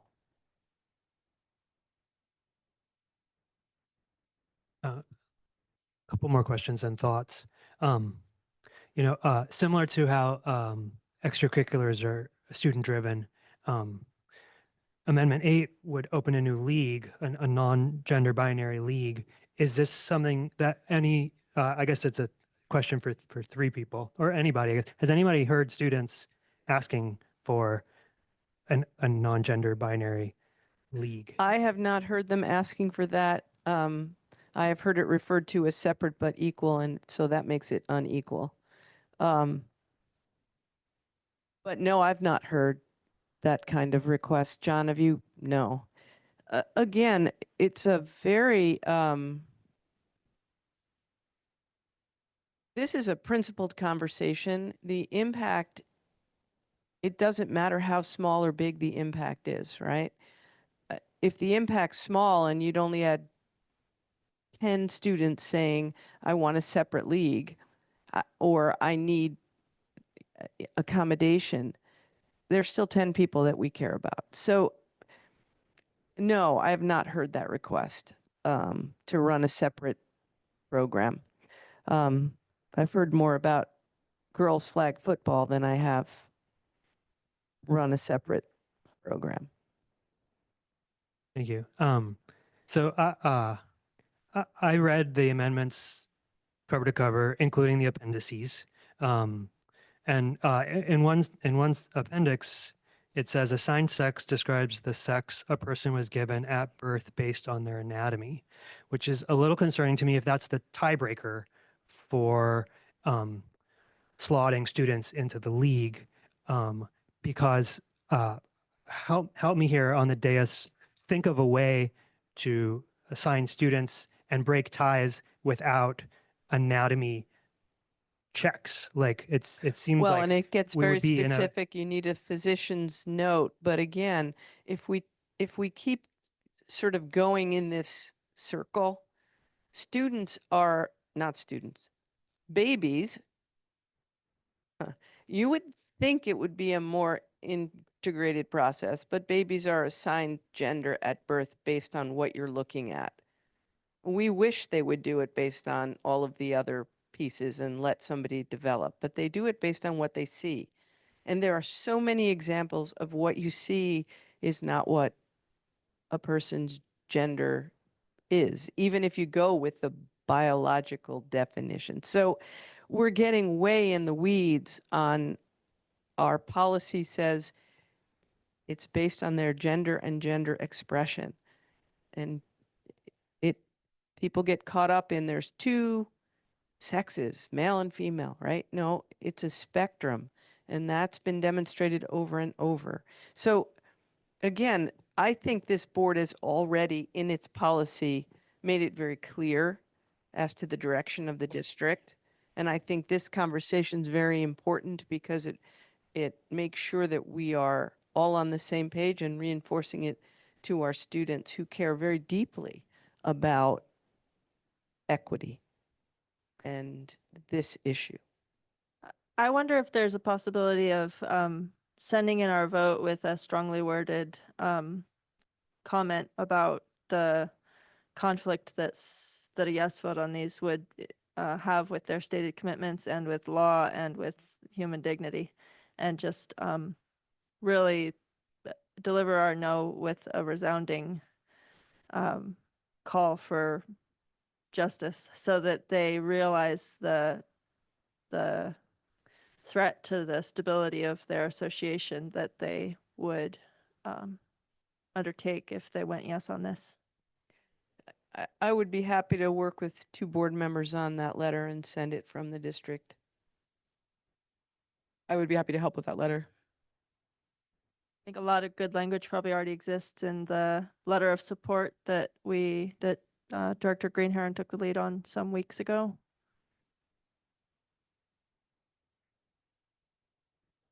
I just want to say that, like, the line that says this policy encourages a culture in which all student athletes can compete in a safe and supportive environment free of discrimination is like absolutely untrue based on what this amendment is proposing.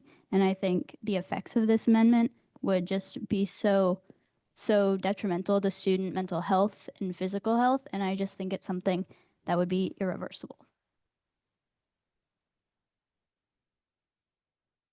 Any other discussion or comments from the board or our student reps or from Dr. Moshe? Anne, can you hear me? This is Yes, I Brooke. can. This is Brooke. I've hopped on. I missed the beginning of this discussion, but I just wanted to chime in support of what Callahan said. I think that this has some pretty intense impacts that go beyond the problem that it's claiming to try to fix. I have concerns about trans men athletes and their safety in their safety and interest in playing in an open category when trans female athletes being in an open category. And I have concerns about it being used as a way to attack cisgendered women who either do not fit a narrow societally imposed definition of feminism, or are simply described as too good, that they might be attacked as having to be in the open category rather than the girls sports category. So Or having to prove their gender. Exactly. And it could be used simply as an attack against people who other teams don't want to face.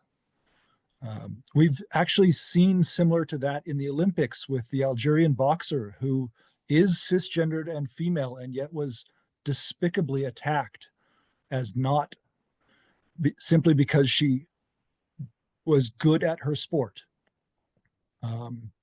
So yeah, I have very strong feelings on it, and I want to reinforce what Callahan was talking about having distinct impacts on a wider array of people than those that this solution in search of a problem suggests it has impacts on. Brooke, I think your word attack is important here because as Dr. Moshe stated, this came from, it originated in one school district. And there were probably some co-conspirators within that school district and outside of it. This is an attack on transgendered folks, on women, on people who sit outside the binary. And you know, I strongly believe that our district fights back against those attacks.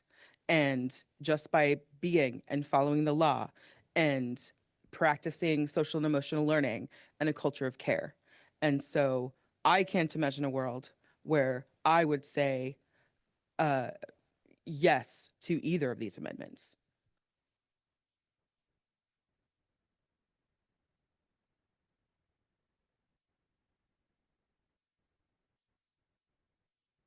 Any last things as we close down this discussion for now? Okay, thank you so much. I appreciate the dialogue, board.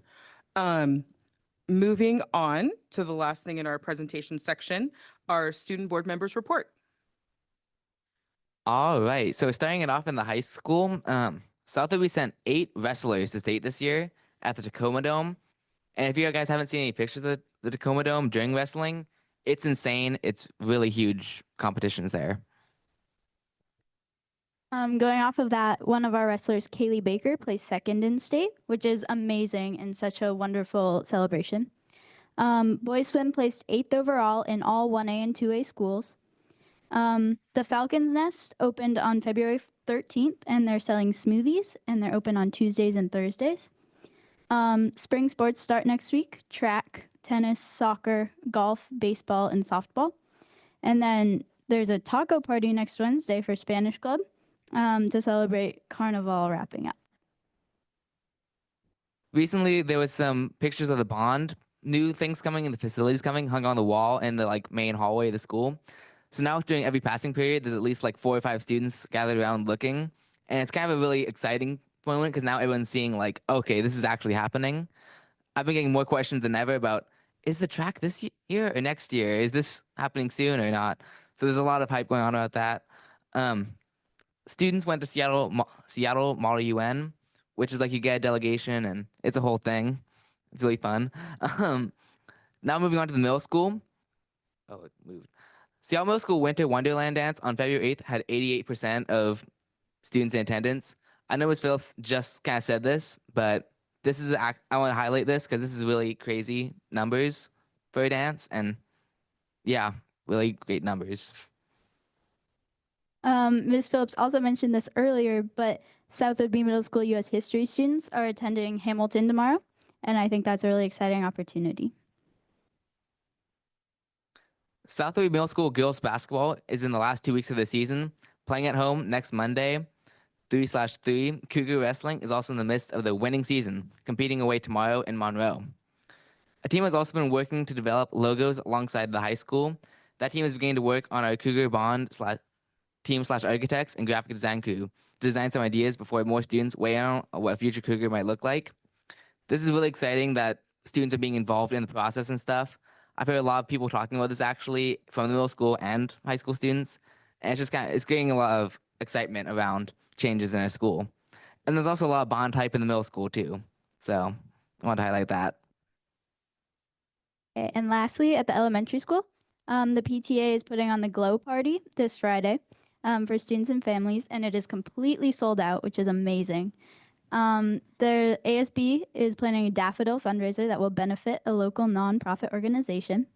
And the 5th grade science lab is coming together, which is an exciting opportunity for students to have hands-on science learning experiences. Thanks so much. I have to know, what is a glow party? Okay, fair enough. I appreciate the invite. Perfect. I'm in. That's fantastic. Thank you so much, student reps, for that great report. Moving on to our consent agenda. Just taking a look at that. Does everyone approve of the consent agenda as presented? Any opposed?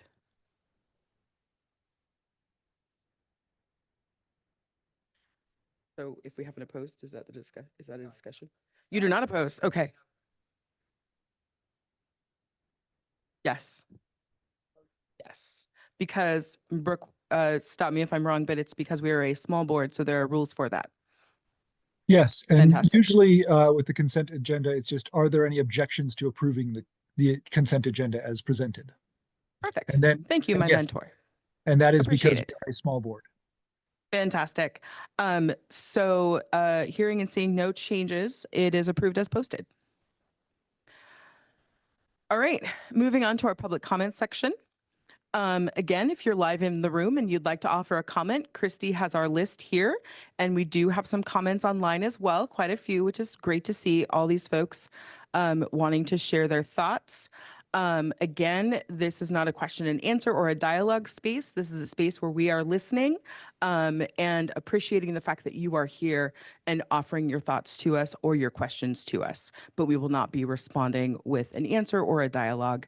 And again, let's keep our dignity intact and our agency as humans to be respectful, responsible. Wait, what is it? I had it. Safe, respectful, responsible, and kind. Lessons from the elementary school.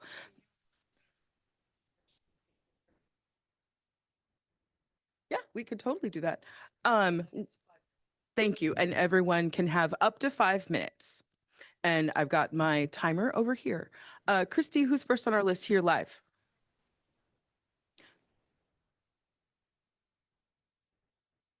And please remember to state your name and your location for us for the record.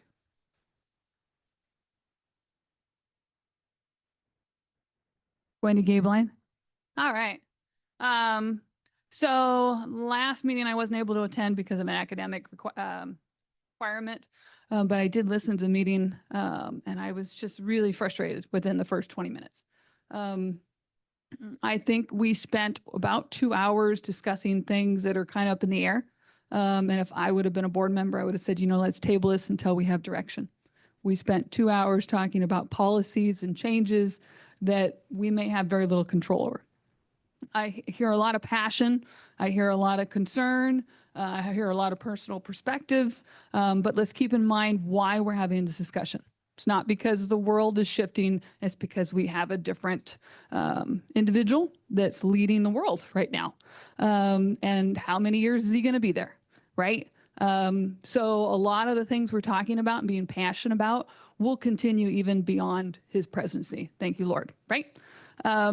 So we need to keep that in mind. Our personal perspectives, our personal feelings, whether we like it or not, we also have to keep that in context of, okay, what are we able to do as far as policy? It doesn't change our ability as humans and how we treat one another and how we protect our students. I heard a lot of words like attack. I heard a lot of words fight. What I didn't hear was words of advocacy and coming from our young leaders. I hear a lot of passion here. I'm going to write a letter. I'm going to do this. I'm going to make a phone call. This could have really been a great teaching moment for our students. We could have said, hey, if you don't like this, how can we be advocates? How can we influence those people that are making those policies? They don't want to listen to some bunch of old people. They would rather see it, and I think it'd be far more effective if it came from our students. And our students have showed the ability to do just that in previous topics that have come up. So I was really, really disappointed with the meeting. I would have said point of order, let's table this till we have direction. And then when there was concern, I said, okay, let's talk about advocacy. Let's talk about how we can make this change. There's a lot of fighting. There's a lot of attacking in the world. We don't need to encourage more of that. We really don't. Another thing I wanted to bring up a topic, recently we had candidates come up. We had a huge process. We hired people. We paid lots of money for a group to come and kind of orchestrate that whole thing. We had lots of committees that were formed, whether it be for administrative staff and such. A lot of people gave the input. And then we had a little song and dance where everyone came in a room and let's take time to fill out a survey. Let's take time to write a letter. And in the end of it, none of that was listened to. No input was taken. It almost felt like the decision was already made before people even came in the room, before we hired those people to look at it, which is really disappointing and really brings up, let's see, oh, yes, we had a communication specialist that we hired. And one of the things they said is when people bring their time and spend their time and put their effort, we need to make them feel like their time is of value. And that way they come again, that they want to participate. So when you don't take the opinions of anybody, including administrative staff, it kind of shows them, you're showing them you don't care, that their time is not valued, that their input is really not wanted. And it's really disappointing. That was one reason why I was like, I'm not going to the Q&A in regards to the bond, because I just spent an evening listening to candidates. And the voice and the person that the majority of the people liked wasn't chosen. So you guys keep saying these action words, you know, we want to listen, we want your input, we want you to attend, but your actions don't align.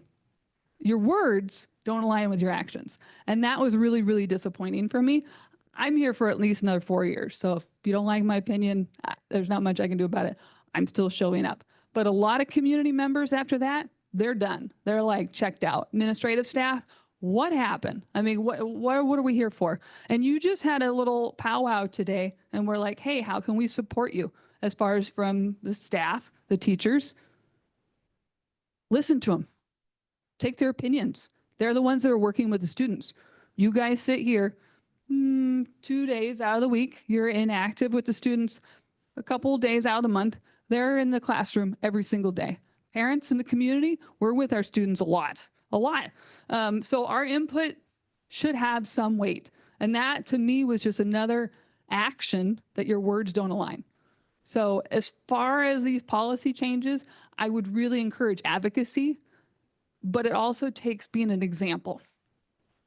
So I really encourage you, maybe go back to those notes of the communication specialist and listen more into it because I'm not seeing it. Thanks. Thank you for your time tonight.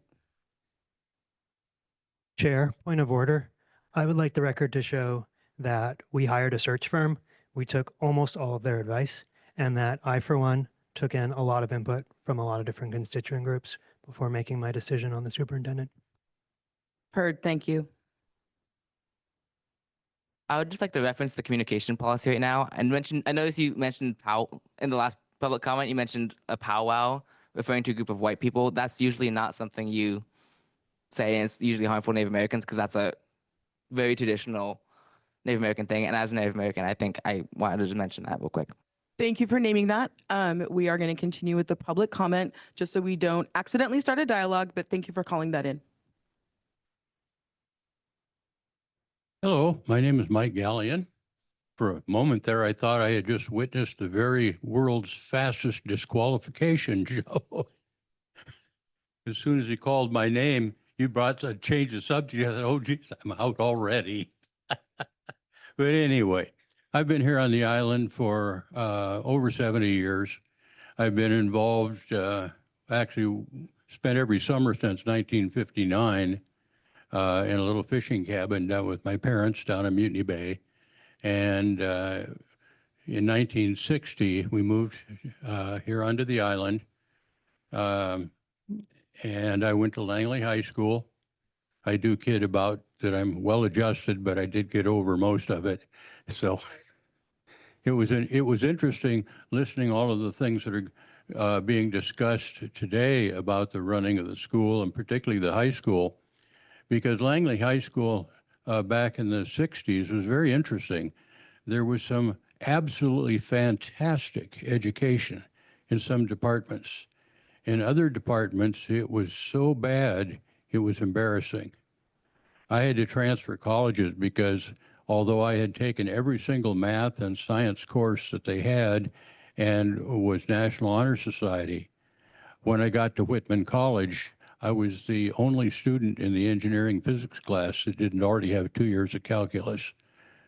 I had basically one good junior high school algebra class. But anyway, on the other hand, the arts and crafts, metal shop and everything like that. We had a fantastic instructor by the name of Jack Floyd. And he actually built a aluminum foundry from scratch, and we were actually doing aluminum casting and things like that. When I transferred up to Western, they had a foundry up there, but nobody knew how to use it. Well, I'd already had 2 years of aluminum casting at Langley High School, and I taught the professor how to run his foundry up there. This one instructor, Mr. Floyd, was spectacular.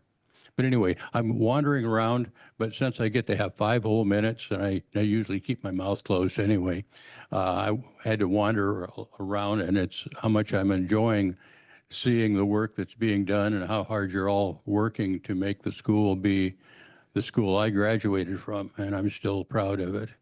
And actually,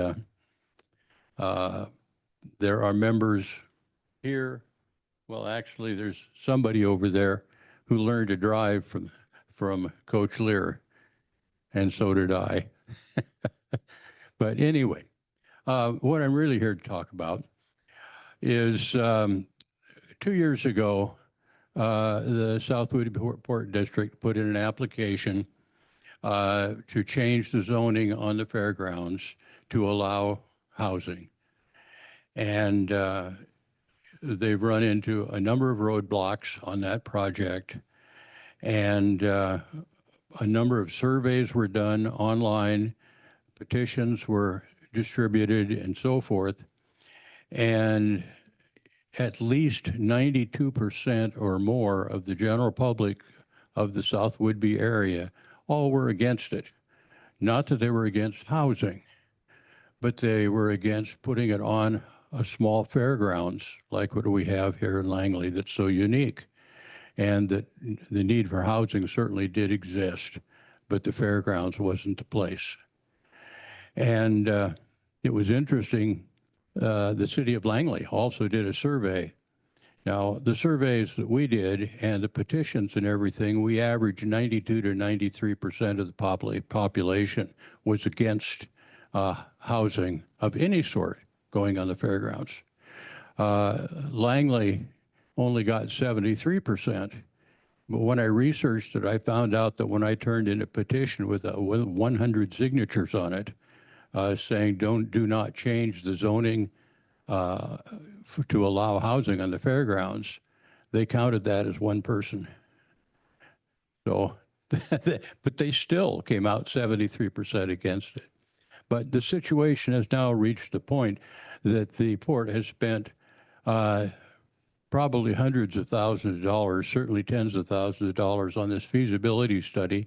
They came here and asked for permission to do expand their feasibility. Have I used 5 already? Boy, I must be getting slow.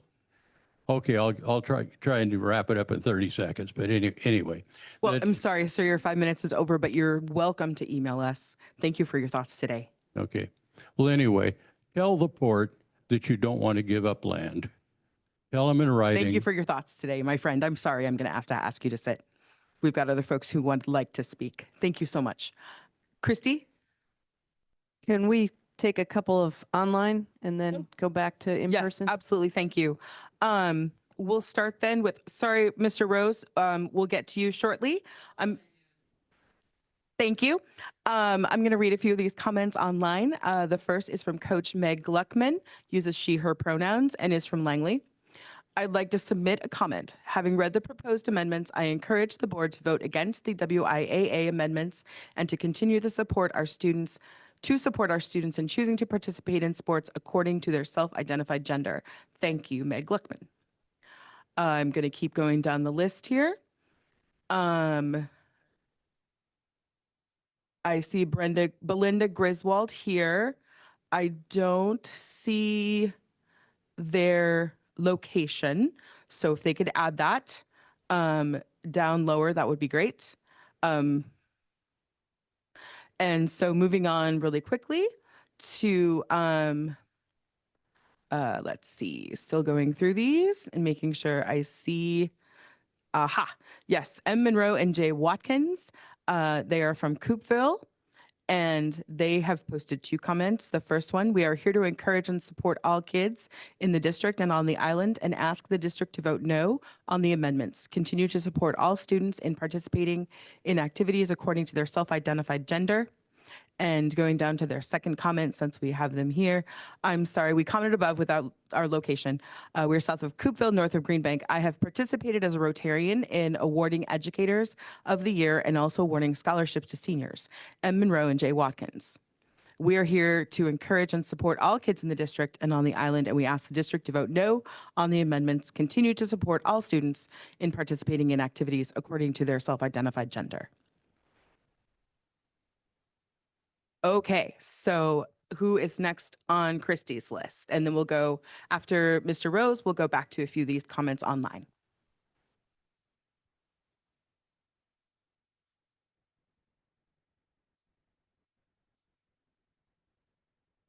Thank you for the opportunity to talk to you. I encourage you to accept this proposed amendment to the thing.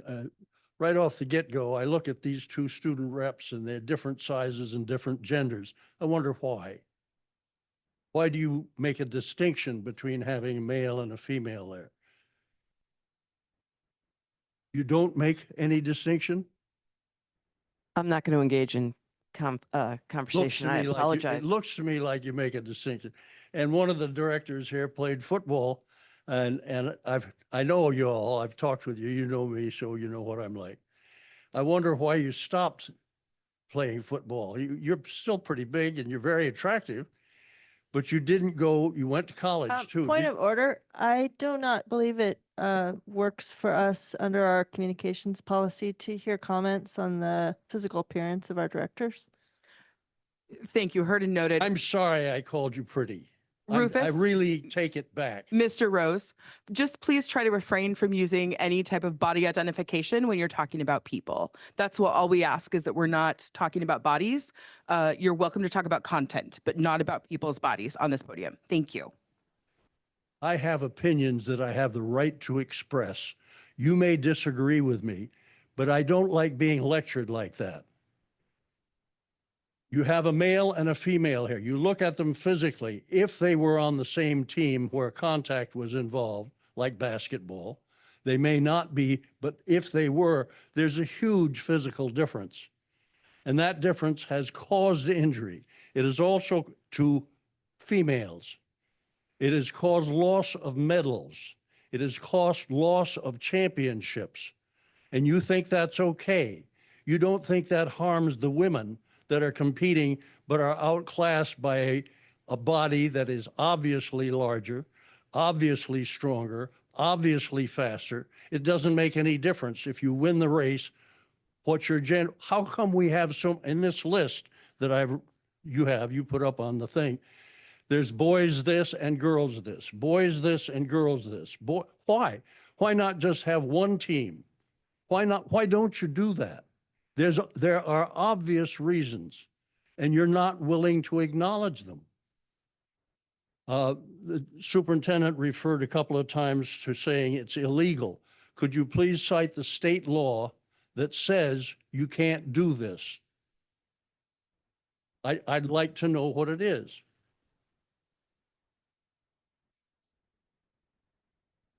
I think I heard you say that the athletic director has a vote, but it's a compromise vote. It's not a full vote. Is the athletic director available to make a vote tonight? At the last meeting you had down at the high school where you were talking about the bond issue, there was reference made at that time that you were going to go through with this issue and talk about it tonight. But it seems to me that you've all pretty much made your minds up already. You don't have discussions with the public.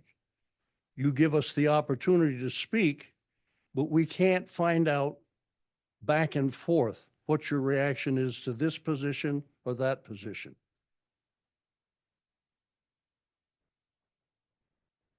I wonder what the impact might be on the students and the state competitors here. I don't know what the WIAA rules are, but if you take the position that it seems as though you're going to take, will that compromise whether other teams are willing to play against South Whidbey?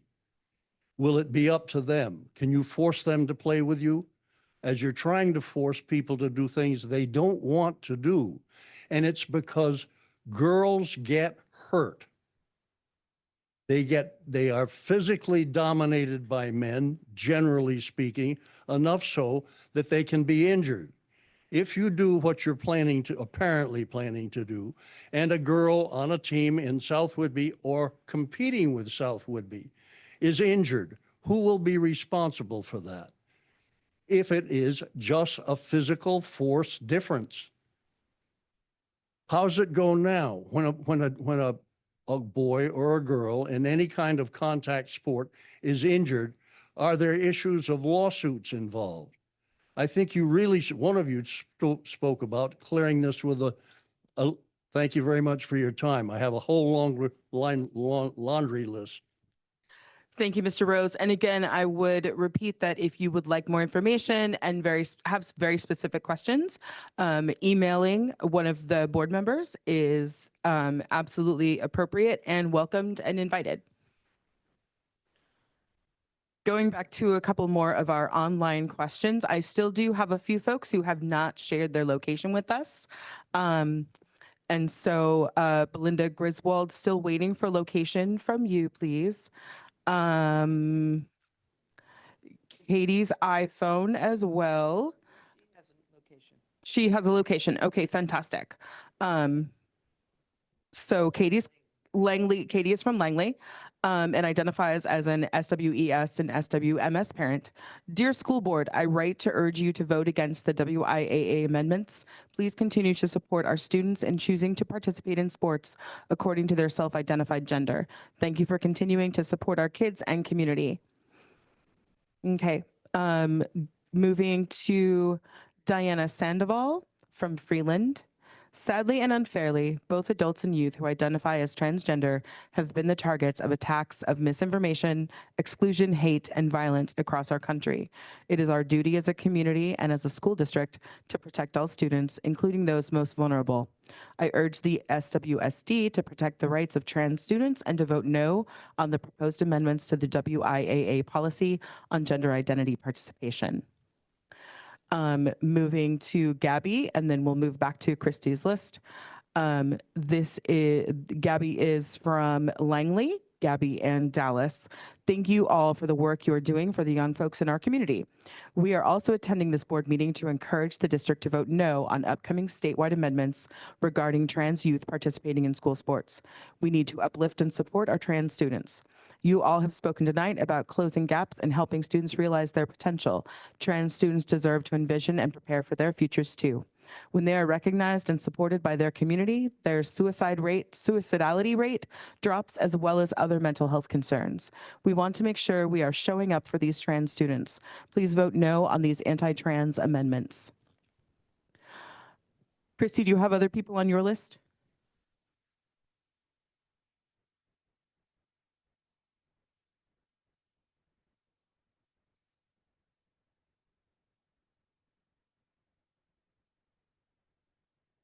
Charlene Davenport, Clinton, Washington.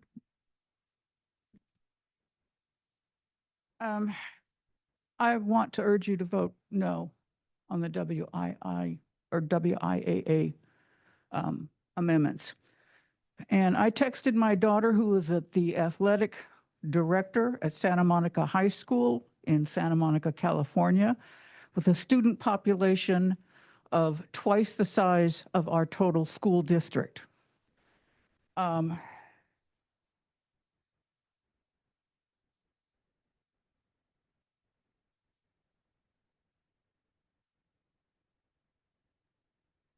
She said, our district and state association allow athletes to compete as the gender that they identify as. This has been the state law for approximately 8 years or more, and they have not had serious problems with injuries. Thank you. Thank you. We appreciate your time. Christy, do you have anyone else on your list?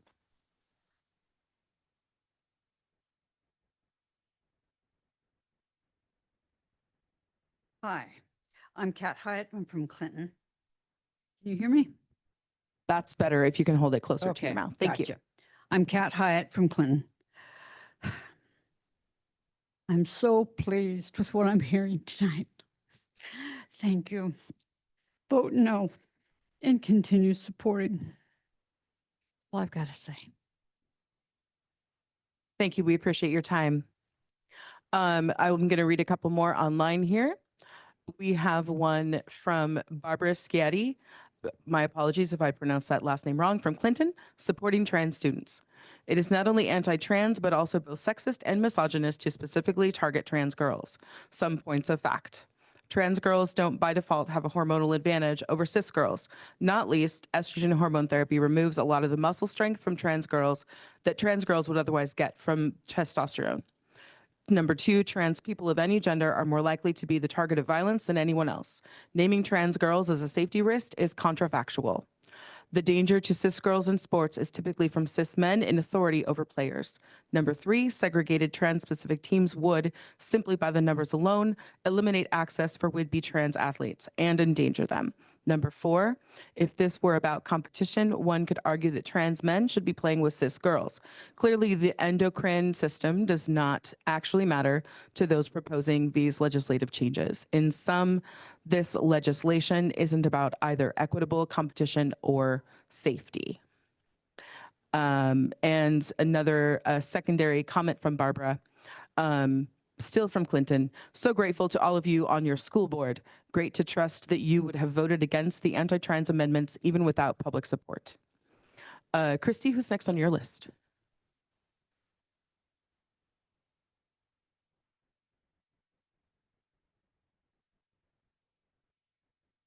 Yeah, hi, some of you know me. I know Joe anyway.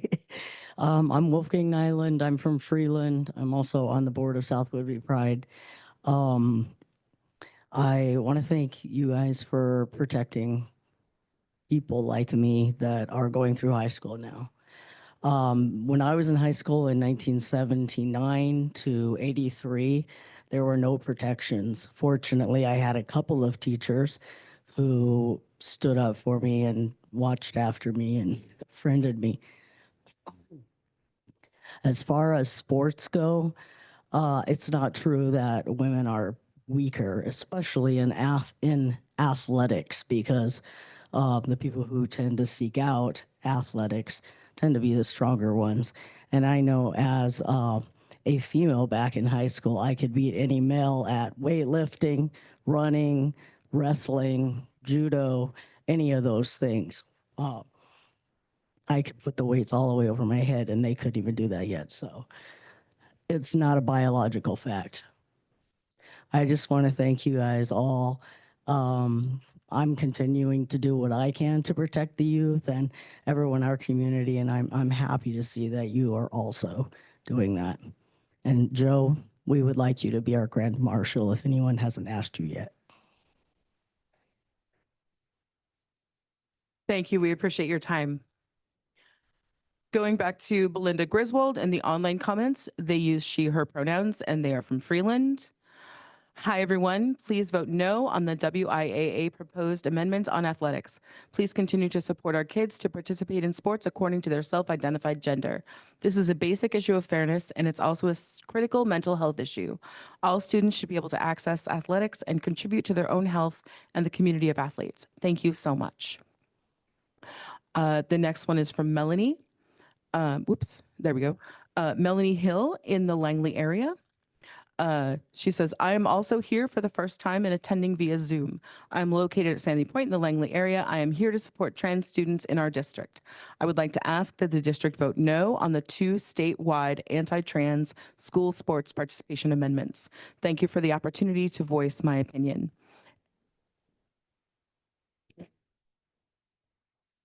And I do see someone named Ann Hayden from Clinton who said they'd like to make a comment, but they haven't made a comment yet. So please do that now if you can. Christy, do you have more people on your list? Oh, thank you.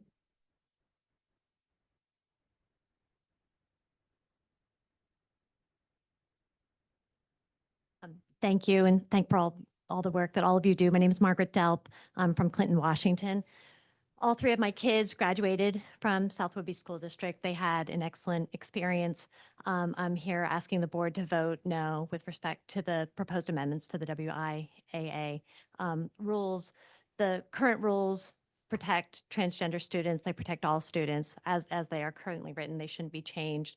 The question about whether transgender girls playing on girls' sports poses any danger to girls. My kids participated in the girls' sports program here at South Whidbey. They played with a lot of kids of many different sizes, lots of kids who were bigger, stronger, and faster than my kids. It was of no detriment to them. The purpose of this rule is in the end to exclude transgender people from full participation and protection. And so I thank you for your support and for voting no. Thank you. We appreciate your time. Moving on to a couple more online comments. Michelle is a Freeland resident, stating steadfast support for transgender, nonconforming, and intersex students in our district, including equal access to sports and physical education in the manner consistent with their gender identity. Sarah McDougall in Freeland, thank you for this conversation and for your commitment to inclusion. Gender is a very complex issue, and the bottom line is supporting all students. I support the board's stance to submit a no vote on both amendments. And let's see, Teresa Bain in Freeland. Okay. Oh, right. The anonymous, it read as anonymous, but it is Teresa Bain. And let me find it. Here we go. Teresa Bain in Freeland. I want to speak up in full support of trans students and the board's recommendation to keep policies in place that allow all students to have full access to sports. For me, what is important is that the only person who ought to decide a person's gender identity is that person. It is no one else's business. Please vote no on any amendments that take away access for trans students. One more here before we'll go back to some live comments. Eli Wheat in Clinton.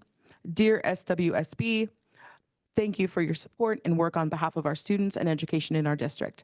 As a transgender athlete and a parent of a student in the district, I urge you to vote no on the proposed WIAA amendments. I know personally the harm that amendments like this can do to a person's health and well-being. Thank you, Eli Wheat. Christy, who else is on your list? No more? Okay. So we'll keep going down our list here online. Michael Harrison in Clinton. As the parent of 2 trans children and former state employee of a gender-exclusive state, I encourage the board to vote no on the proposed amendments. Belinda Griswold is commenting from Freeland. So her comment, I already read it. That's right. Okay, thank you. Ann Hayden from Clinton. I appreciate how you are openly discussing the issue of trans inclusivity. Thank you. As an elder queer community member, I'm moved that our young people are able to hear their adults standing up for them so strongly. I support you to vote no on the WIAA amendment, and thank you for using restorative practices. Being here gives me immense feelings of hope. Ann Hayden from Clinton. Summer Joe from Clinton uses she, her pronouns. I am in support of voting no to the trans exclusionary amendment. Please continue to support bodily autonomy for all students, as well as not ignoring the existence of intersex community members and students. Human existence in biology is vast, and all people benefit from centering of this fascinating reality.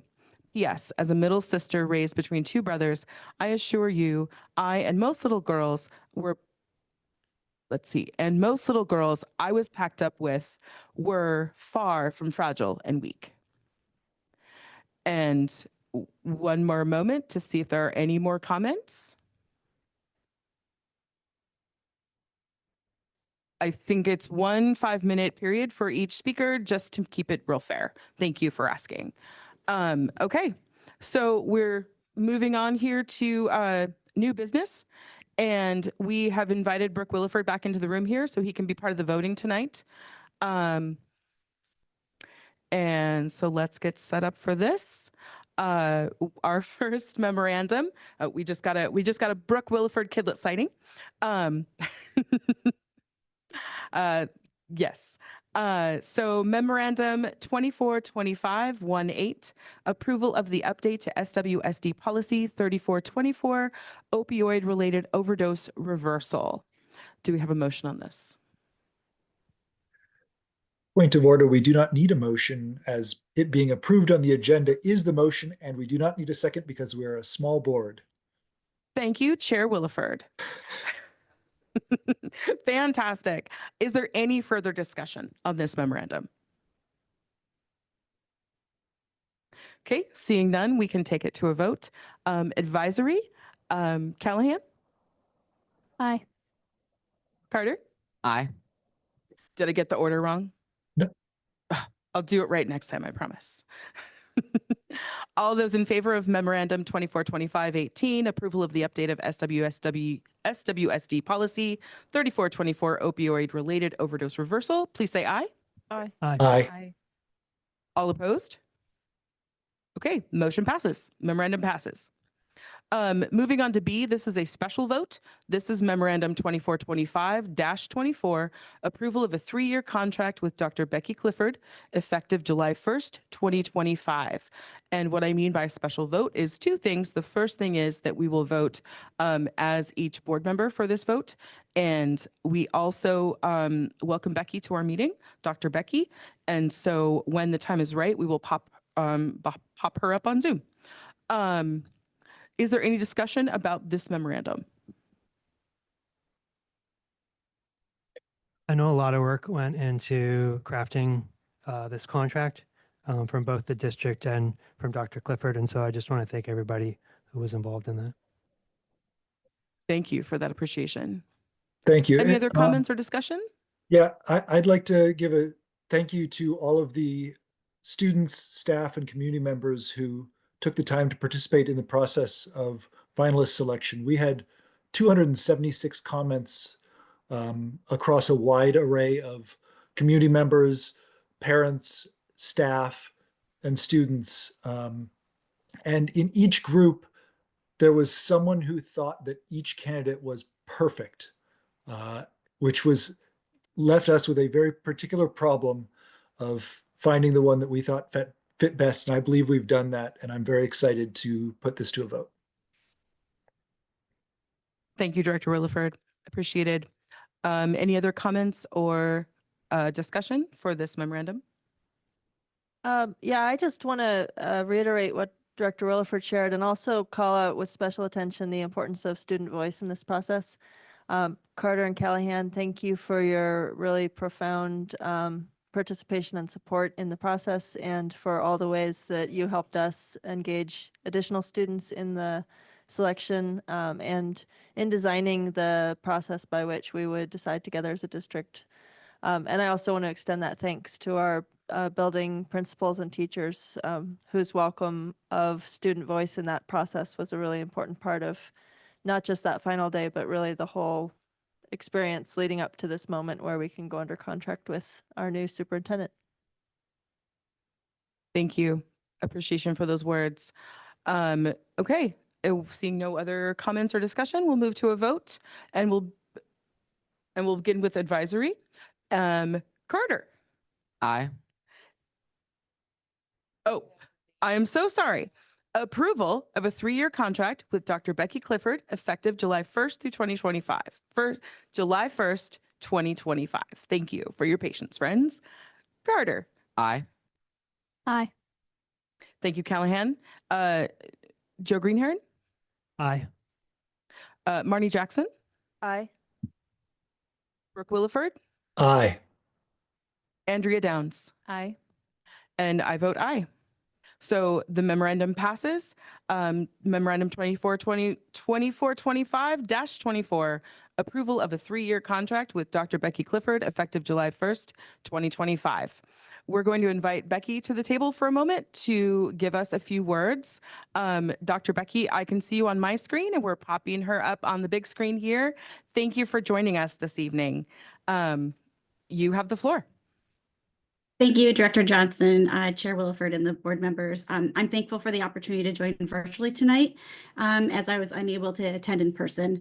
My heartfelt gratitude goes out to the school board of directors, staff, students, family, and the entire community for the care and diligence you've shown throughout this hiring process. I'm truly grateful for the chance to engage in such a warm and welcoming transition. So I want to make a special thanks to Dr. Moshe for your steadfast commitment and support throughout the transition. It's been invaluable and will continue to be invaluable, and I deeply appreciate it. I've been fortunate to meet many dedicated staff members and community members already, and that's been a joy. And I look forward to continuing to build stronger connections with everybody.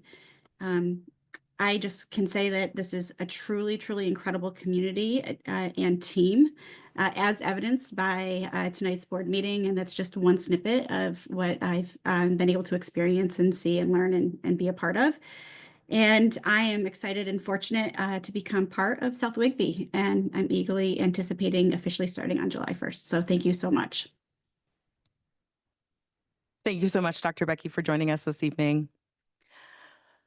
Okay, we can move on to Memorandum 2425-25, approval of the no vote regarding the 2025 WIAA amendments, number 7 and number 8, regarding transgender athletes. Is there any discussion on this? Any further discussion? Just a point of clarification. If we vote aye, we are approving a vote of no. That is correct. Okay. Can I give you one more point of clarification? I do want to mention the law that I'm referring to, which is Washington State Law, Chapter 49-60 RCW. It is illegal to discriminate on the basis of sexual orientation, gender identity, or sex, among other things such as race, religion, and disabilities in our schools. So that is the law that these amendments violate. Thank you for that clarification. I have a reflection after hearing public comment. One of the things we didn't discuss was physical bodily safety, and I'm thinking of the impact of Amendment 7, and I don't always get the terminology right, so bear with me here. But I believe if Amendment 7 passes, what would happen is that an assigned female at birth student athlete who was, for instance, transitioning to male, so a trans male, would be taking testosterone, you know, whatever the treatments they would take so their body matches their gender identity. And if Amendment 7 passed, because they were assigned female at birth, they would be put in girls' league. And so we would be, those who are in favor of Amendment 7 to keep the perceived safety of some students would actually put other students at risk, because we would have trans men or young men, trans young men in the girls' league. Am I interpreting the amendment correctly? Yeah, thank you for that comment and that clarification. And I think on top of the science, there is just also a note that was made during public comment that people come in all shapes and sizes.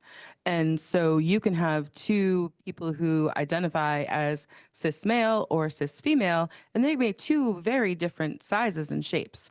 And so there's inherent risk anytime you put kids together, even when they're the same age and they identify and present as one gender in the binary or another gender inside the binary. And as I feel like we're getting closer to the vote, I just want to reiterate, because I know we had a lot of people making comments. They want us to vote no at this time. What they would actually like us to do is to vote yes right now. They want you to vote yes on your no vote. Mhm. Approval of the no vote coming from our athletic director and superintendent to WIAA. That's what you're approving. Okay, so we move to the vote then. Memorandum 2425-25, approval of the no vote regarding the 2025 WIAA amendments number 7 and number 8 regarding transgender athletes.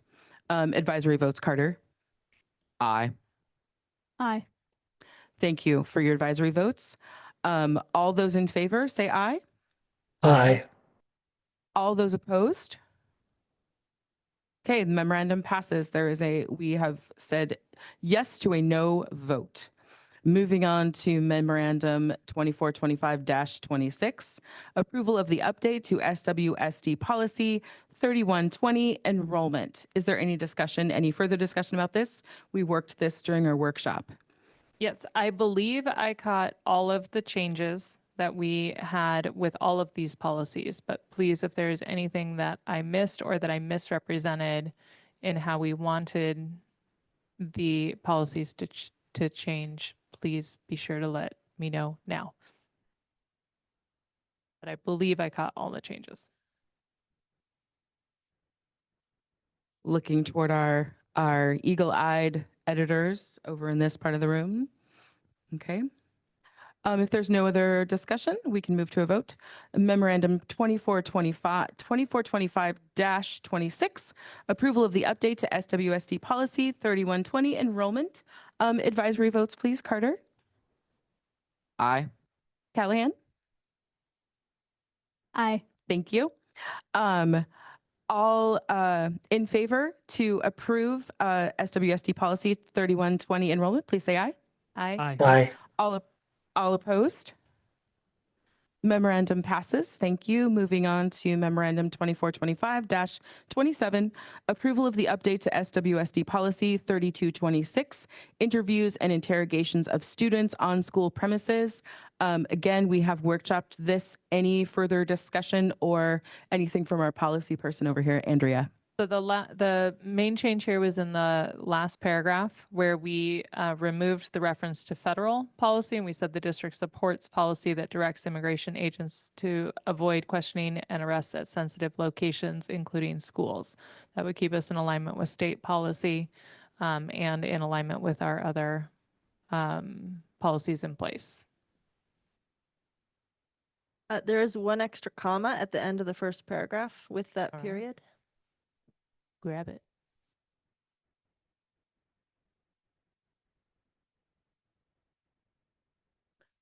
Anything else for discussion?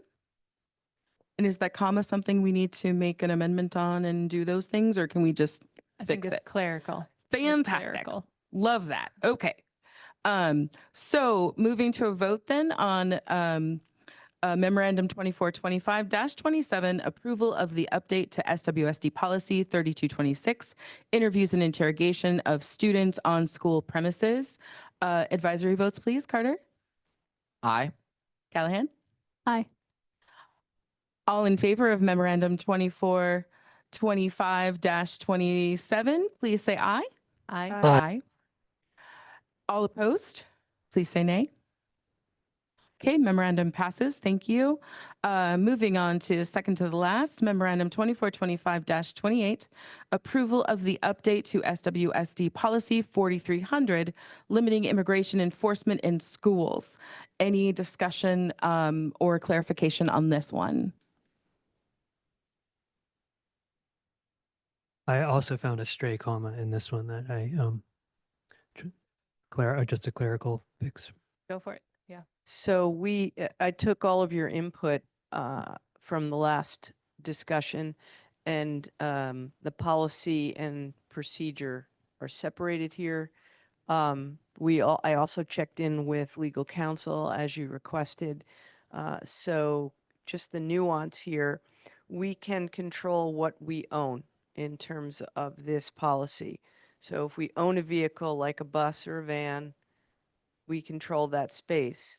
If we go to a field trip, we don't own that space. Therefore, we cannot control what happens in those spaces. So clarified that and ran this by council, and it meets muster. Thank you. Thank you. Anything else for discussion on this one? Thank you so much for making those changes, Dr. Moshe. All right, so we'll call to vote Memorandum 2425-28, approval of the update to SWSD policy 4300, limiting immigration enforcement in schools. Advisory votes, Carter? Aye. And Callahan? Aye. All right, all who approve of the update to SWSD policy 4300, limiting immigration enforcement in schools, please say aye. Aye. Aye. All opposed, please say nay. Okay, memorandum approved. And the last one, Memorandum 2425-29, approval of the update to SWSD policy 4310, district relationships with law enforcement and other government agencies, relations with other agencies and schools. Any discussion on this one before we vote?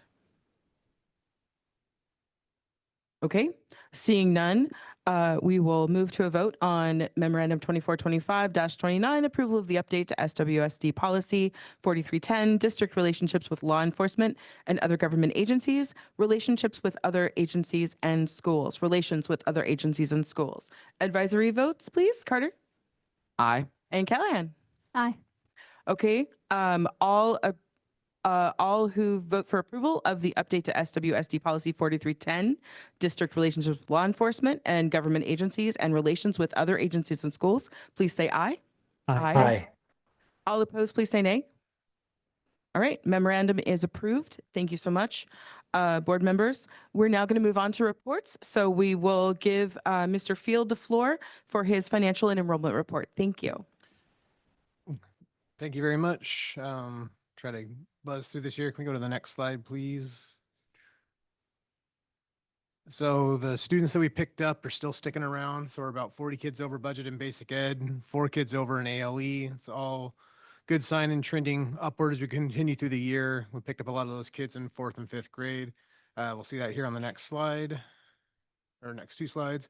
So there we are, the current green line, still kind of trending up as we move through the year. So that's helped us. You'll see that when we get to the financial piece for January, we get our adjustment for apportionment gets adjusted in January based on our average FTE. So you'll see the tick up in revenue in January, and that's the cause, is that upward trending green line over our budgeted FTE. Next slide, please. This is the enrollment by grade. And if you look at the 4th and 5th grade, is that, oh, I'm sorry, this is by month. Please, next slide, please. This is by grade. And if you look at the 4th and 5th grade, last year we had 88 4th graders. This year there are 5th graders and there's 95 of them. And that's where we picked up a lot of the kids in the 3rd and 4th grade range. So this is just by grade level. All right, next slide, please.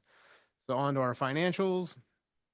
In the bottom left-hand corner is our revenue, and how that green line's kind of bucking the trend is that's because of our adjustment for increase in revenue because of the kids over budget. Our expenditures are a little wonky compared to prior years, and that's that green line because we had some unusual expenditures in October and November that we discussed when they occurred last month. Overall, our percentages of timeline, revenue, and expense, the speed dials at the top are just where they should be at this time of the year. Next slide, please. This is with encumbrances. We are still over on our budget for payroll, but we did hire into the K3 for K3 compliance, so it wasn't unanticipated after we made that hire that this would slightly go over. We've also added some additional para support through the year as needs have arose. But overall budget is 95% of budget, including expenditures. So we're still within our means at this time, or within our budgeted expenditures for the year. Next slide, please. So this is revenue by month, and that upticking green line compared to prior years is again that increase, adjustment, and apportionment. And our expenditures are ticking down, falling back into the normal trend for this time of year. Slide, please. This is by category, just comparing to prior years for certificated, classified, and benefits. Everything's lining up with as anticipated. Next slide, please. And then our fund balance percentage again ticked up this year because this year compared to last year because of that uptick in revenue. Historically, we've had declining enrollment, and our budget's been more in line, but our being over budget in enrollment this year has driven the fund balance up because of that increase in cash for the year. And this is the statutory required report, the budget status report for the general fund. Again, nothing out of the ordinary or unexpected at this time of the year. We're clicking right along, and the increased student enrollment is it's a good sign. It's good. Next slide, please. This is the summary of our other funds. You can see the expenditures and capital projects are starting to pick up as our Integris Architecture is on board, and we're starting to get our contracts for the bond work together. We've also had significant work with our capital levy with Scott Peacock's guidance there. That's been good as well. Everything else is just falling in line with what we have anticipated. And I did hear that we have our electric bus for the TVF is on the way. So we'll start seeing some expenditures there before the end of the year. So that was exciting news we got today as well. Other than that, not a whole lot to report in the other reports or other funds. And with that, I'll take any questions if there are any.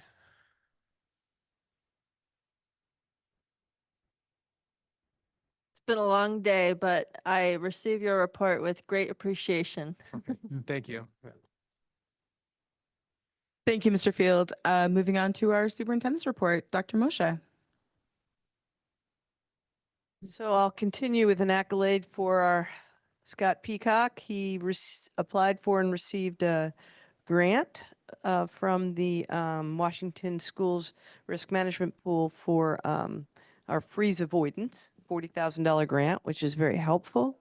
So that was good news. I have been working with our new superintendent, Becky. As you know, you approved 20 days in district.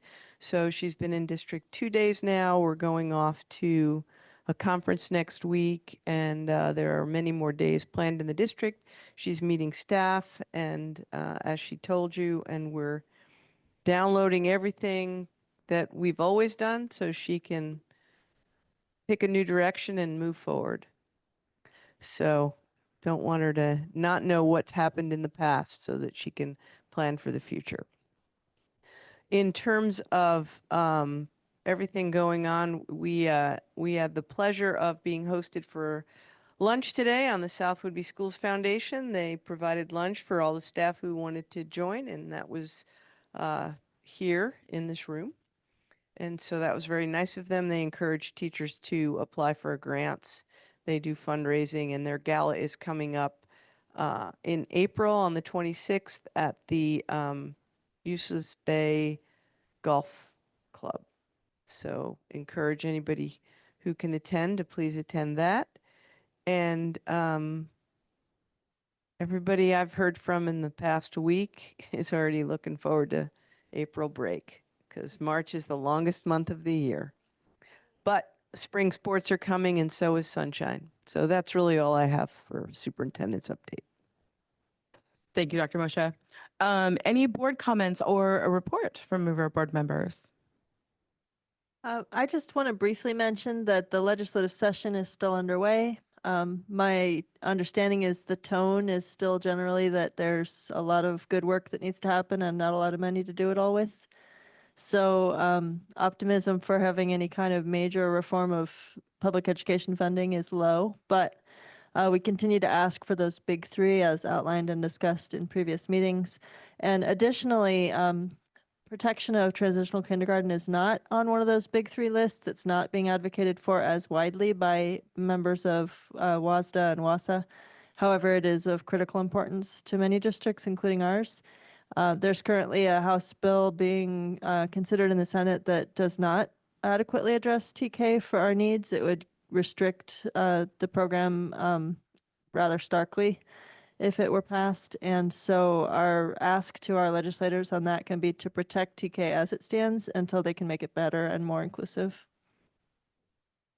Thank you. Would you remind us really quickly what the big three are? Yeah, I would have them pulled up, except my phone battery just died, but it's Materials.